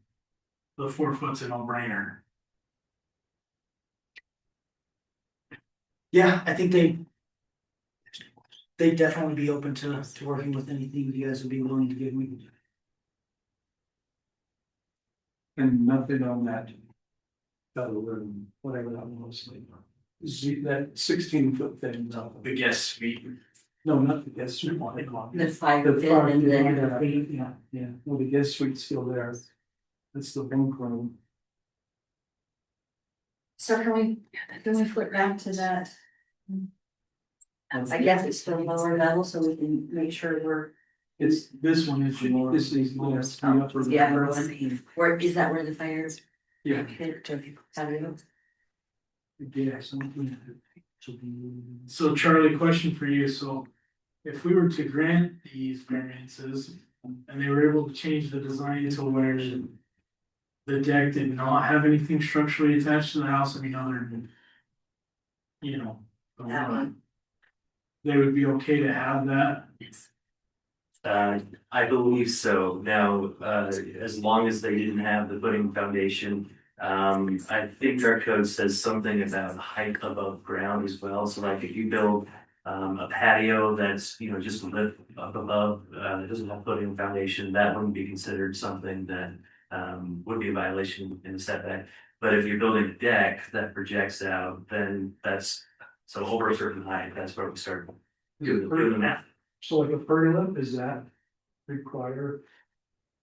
Pergola that, are we talking about attached or detached? Like if there was one over top of this area, If it's attached to the house, it would be part of the house. if If it it's was freestanding, detached, freestanding, that would be an accessory structure, which follow the accessory structure rules, which is significantly less. I think in this area, it's FE3 zone. It is less for setback, on setbacks for accessory structures, but I don't know exactly what they are. the hot tub can't be a swimming pool hot tub, it's gotta be like a. They bring it in. It can't be a swimming spot, it's gotta be a hot tub. I mean, if they do make it a swim spot, the hot tub could be as close as 5 feet to the side of your property line, so that may not be as big of an issue If, if it's in ground. if it's in there. So, and one thing, you can't see it real great there on an image, but if you can zoom in on that. The right side of that image shows that hot tub, we're actually at grade with. On the side of the fireplace, You know, it's renewables in Toronto. that, You can zoom in a little further? Yes. or is it? But we're hitting natural grade on that side, and then. Grade continues to come down, and hence the reason why we put a structure in there. You know, coming down the stairs and closing the hot tub is to get it all on the level. So. We could, I guess, maybe if I'm understanding correctly, we could manipulate the grade there and bring that all up to one level in the grade. And do away with the structure piece. If I'm understanding correctly. And go that direction, but we want to maintain the natural grade is really what we're trying to do and carry that slope as it is existing. I'm gonna defer to Charlie on that. Did you understand what he was saying with that? Sorry, I was looking at side setbacks for accessory structures, which I have an answer to that one, but do you want me to address this one? Yeah, can you tell him what you were saying? Yeah, so on this image on the right side, we're hitting natural grade. And we're trying to keep the natural grade all the way through that, hence the reason for the structure. So if I'm understanding you correctly, could we manipulate that grade and bring it up so that it was all level and just do a patio rather than trying to keep the natural grade conform with the existing? We could manipulate that, and that's a way we could get make what we're showing to actually function. Potentially, if it requires retaining walls to do so, we would need to check in with our building division, find out whether or not we've historically considered those as structures. I believe they're over a certain amount of feet that do require engineering, so that could be structural. Yeah. 4 feet, yeah. But if the fill that you're bringing in will in any way affect the height of the building, there are some regulations there, but other than that, if you're just talking about grading the backyard, we'd be looking at stormwater pollution prevention permit, and that's about it. So manipulate the grade and change the contours or put the natural grade and. Which in turn takes that support wall out, right, which makes this not part of the This house, which means it doesn't, 16 can go away. right?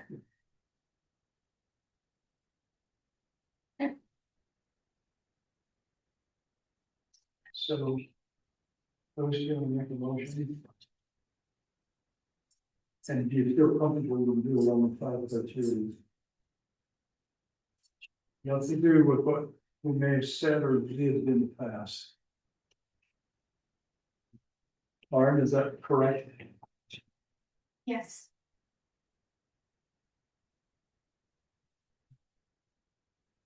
Hey, you spent the time today.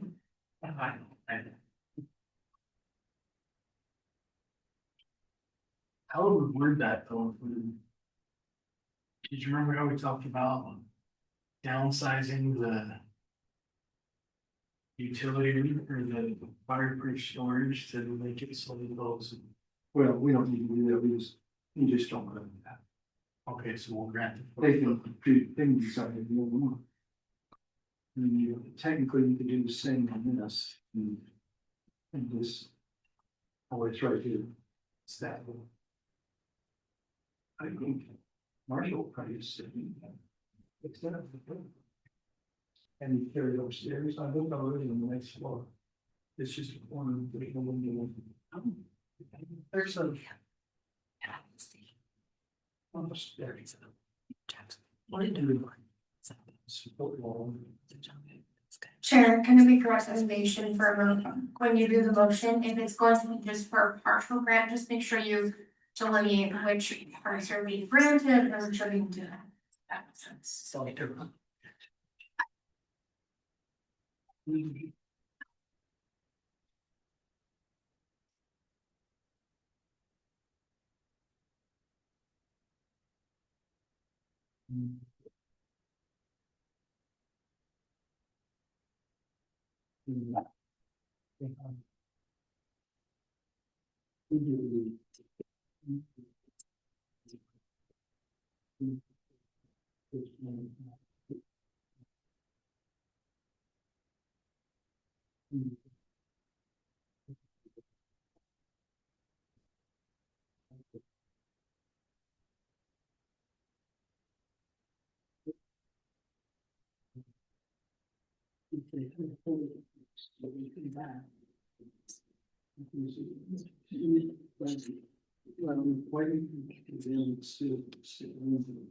well, I don't think it's really for me to be bad, but that's what it could.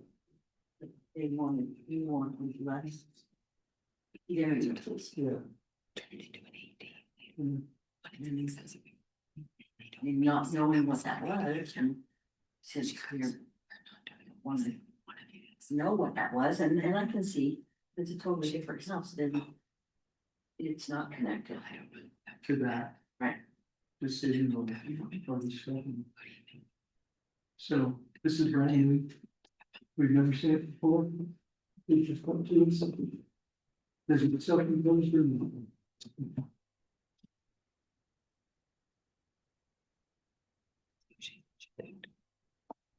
I'm gonna be going back and forth on it. It's wonderful. Option.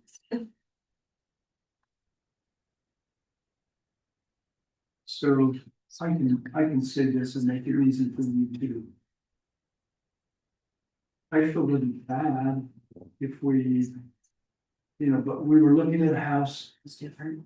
whole different house, should come back with some different things. Now we have a new house. And it's still sticking into it. If we're gonna design a new house, why don't you design a new house? And is that not totally self? Imposed? That's a good question. I'm just questioning that with us. Yeah, I mean, if I was hoping that. Come back and present so many variances requests. Right. Instead of build a new house and, design a new house, it's still. Needing some. Yeah, well. I would not come back, I just design a house. And then you don't have to finish selling.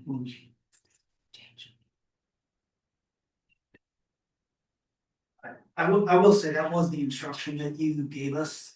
We were asking for 8 feet on the sides and 10 feet on the front and the back. The house was entirely designed around that, so it was a much larger home. We were filling up the envelope. You said come back and request less variances. We've got 1 foot on one side, 4 feet on the smallish portion. And then, the area for the hot tub as well, which is dramatically less than what we had requested before. So that's all I would say, and I understand that you're looking at a brand new one, And I but think it's all fair. One thing I will say. Our board changes from time to time. And so sometimes we have a board member that might say, come back with this, or we collectively, and we may. But we didn't, did we, I think we actually denied the variance request You did, yes. and just said, come back again if you so choose. And you so chose, we have to treat it as a brand new request, obviously. I understand that. And, it is a tough situation when you have a tiny lot, a smaller lot. And rectangular shape or whatever this thing is, triangle shape. Yeah, not rectangle, triangle shape. I would remind the board of the unconforming, is that what it's called? That this isn't non-conforming lot as well, so there are some circumstances that the client is dealing with that being non-conforming. It definitely is an unusual lot. It was somehow grandfathered in 1966. Older than two of my members here.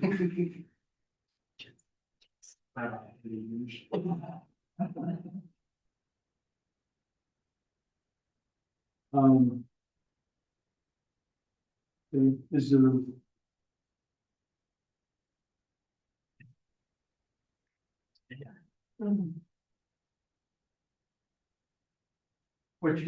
What's your feeling? I'm okay with the particularly just squaring it off with the fact that the lot is unusually shaped. One thing I said to was. You can technically look at that, you can also go. Yeah. And by not going, then is that not set? Self-imposed. So. I feel really bad, but I would say. I feel like this is self-imposed just based on, and I feel bad because we gave perhaps some direction to come back.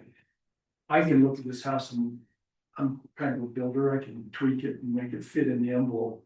But because it is a new request and the new request, the 1.2, I just think, why are we pushing the envelope there? That didn't need to be. And this 4 foot, all you gotta do is go. And. Or triangle. They want to know how to build that. So I'm kind of leaning towards denying everything. This is that upper level. On the whole screen, I don't think we ever looked at that. That is the primary suite. You do see that corner. There are windows that are wrapped around that. And you see that, yes. So There but I had heard you mention earlier that there wasn't anything, but there are windows there. I thought it was this It squares off the room. So, Isn't it? Yeah, there's. and it's not in the windows dark, so See the one that screen.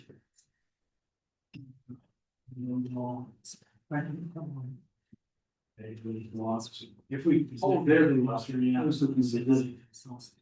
Oh, yeah, so, yeah, I can't see why. Well, that's part of my reasoning. But all I have to do is take those two windows out, gold. See, you could, I could do that, and it gives that bedroom more character. I'm pretty. I'm the main guy tonight, I can tell, but I'm pretty well. Feeling like this is something both sides. And I feel bad who told them to come back, but I feel it's a self-inflicted. They shouldn't have needed to come back, just build it there. Without variances. Yes. And as the ombudsman will train you at some point. Variances need to be far and few between, is the council will receive, not the standard, so. Yeah, and which kind of had a role tonight, but. And that's where I'm getting at as we get, and as much as. The one exception though, our previous two, the lot topography was terrible. I mean, the mountains are up and down. Where this is a beautiful flat lot. For the most part. It just needs. Or figure out the corner, we got so many, look at all these, Yes. I would think, look at this here. If even all of those, we not be. The same, I mean, we can make that work.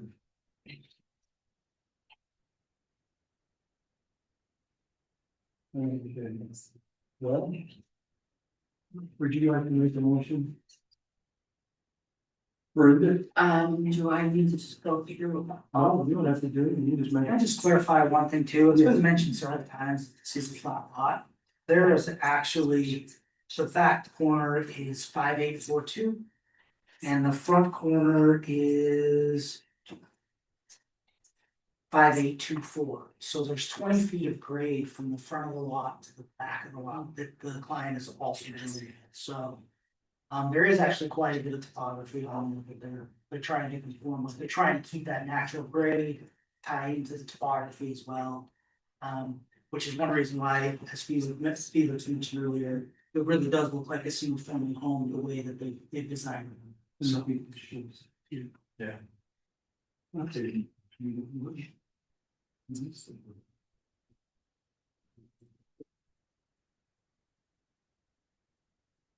Where if you make a motion to approve, then you have to go through all those things. If you make a motion to deny, all you have to do is cite one of the five.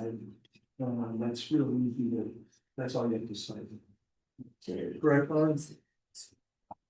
It's fine, yeah, It's not a motion to deny, all you have to do is cite any of want those. to list the reasons why, Yeah. yes, because they all have to be met in order to approve. So 4 of the 5 might meet this, if one doesn't, that's the. Okay, Chair, I'd like to make a motion on BOA 2025-09. To deny this request based on the hardship to meeting the variances is self-imposed. Do I need to say more than that? That's fine. Okay. I'll second it. Can I second my own? I mean, can I second that? Or, Yeah. We're really clear to. Yeah, you can second. Okay, I'll second that. Okay, any discussion? We have to be in unison. No, no. Okay, Brenda? Your motion to deny your voting? Agreed. Aye. Okay. Chair will vote aye. Nay. Okay. One nay, but the motion does pass. Well, actually, the motion doesn't It does not pass, that has to be unanimous. We're still here. That would work. That would work if we had 4 or 5 minutes here. Okay. Okay, so that motion didn't clear.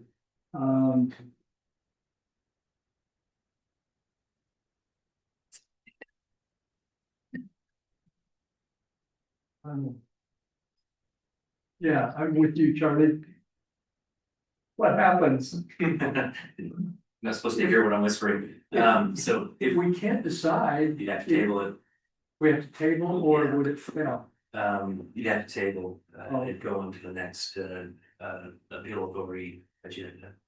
Okay, You can make another motion, and yeah, vote on that, but ultimately you could also table a later meeting. And if we do that, then does it come back to us or it goes to the next? well, it'll depend on who's. If it's this year, it's not us, if it's next year, it might not. Yes, if the incorporation is on there. Yeah, it's, yeah, so anyone in the, well, that's the other thing. Since this property is in the new city. The county. Board of Adjustment will not have any. We can table it, but if we table it, in effect, it kills them. I would think. If the board doesn't meet again, We've heard any- the incorporation is effective. Yeah. They have an opportunity unless the city adopts a completely different rules. If they adopt very similar rules to what we have. They have an opportunity to take the same request to the new appeal court. Right. So then it would be the same request. Or take the bottom. Or similar, yeah, same. Yeah. No, so. Don't do That build up for starting. I think the thing is, tabling it in effect is causing them to go to the new city. So unless we met before the end of the year, are we gonna meet again? Charlie, do you anticipate, because we've got this other one that you had to put on. Yes, I was gonna ask you guys if we have 3 available for Wednesday of next week. We would like to do this next Wednesday of next week. Any chance you guys have that availability on your calendars?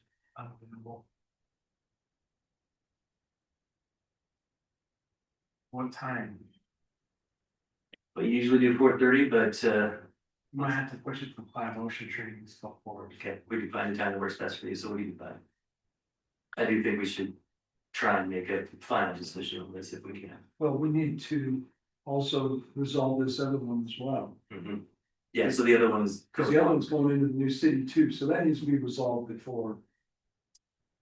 And they asked that it be continued because they didn't get notification. Is that right? Yeah, they didn't necessarily ask, we, knowing that they didn't get notification, we're suggesting it be pulled from the agenda because it didn't meet minimum noticing requirements. So, the appeal, is required, or the appellant is required to be notified, of the hearing, and if they didn't receive notice for whatever reason, they. When you say the appellant, are we talking power company or the individual that filed the? The individual that filed the appeal. Yeah, okay. Yeah. I'm good for the 17th. We did. Mr. Arlen, quick question for you. Does between now and then give you time to talk to your client, see if they want to tweak their plan at all? Yeah, it's hard to have conversations with them. I don't know that there's time to tweak the plan between now and then, but we could have conversations with them. Are you comfortable? Well, I mean, Yeah. they can tweak or not tweak, it doesn't matter. It's So right. I was just curious if you had time to have a conversation. Yes.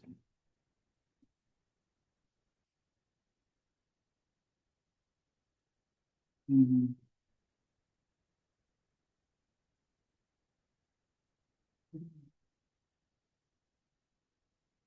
I mean, I think there's 2 of us that don't change it. So if we have another thing in the regular. Still.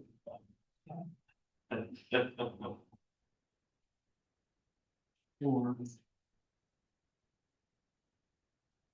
Yeah, sadly, I think.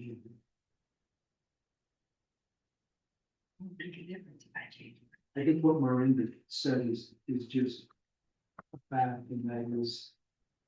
New application, new house, and it didn't fit. The shoe didn't fit.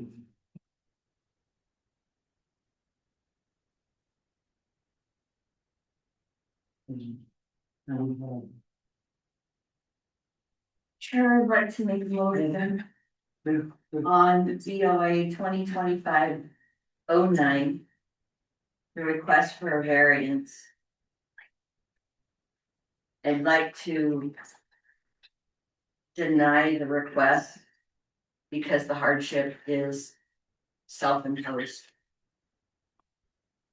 This is quite similar to the last Yes, motion. heartburn, but yes. And the reasons are the hardship's not being, or the hardship is self-imposed, you believe?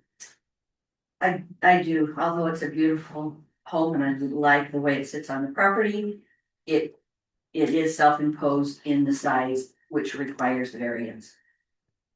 I'll second your motion. Okay, well, Martin, we go, okay? Yeah, call for a vote. Miranda? I, Cheryl vote aye. Louis? Aye. Okay. Okay, so at least it's resolved. The motion for a variance is denied. And because the other item has been put on back burner for the 17th, Charlie, that we said 5 o'clock. 17th. I can note that too, so. Starting Wednesday, the 17th. You do need a motion to table that item. Oh, okay, yeah, we need a motion to table. Gary, I'd like to make a motion to table BOA 2025-08 for next week. Do I need to state the date? I'd like to table that for next week. Okay, due to the communication with the applicant.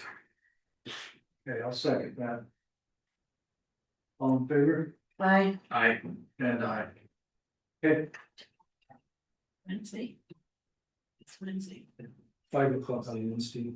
Hey, is there any other business? Charlie, you have anything else? I was ready to praise you guys and send you off with good graces, but I'll see you next week and maybe do it then. Can't get them off. Anything else you have?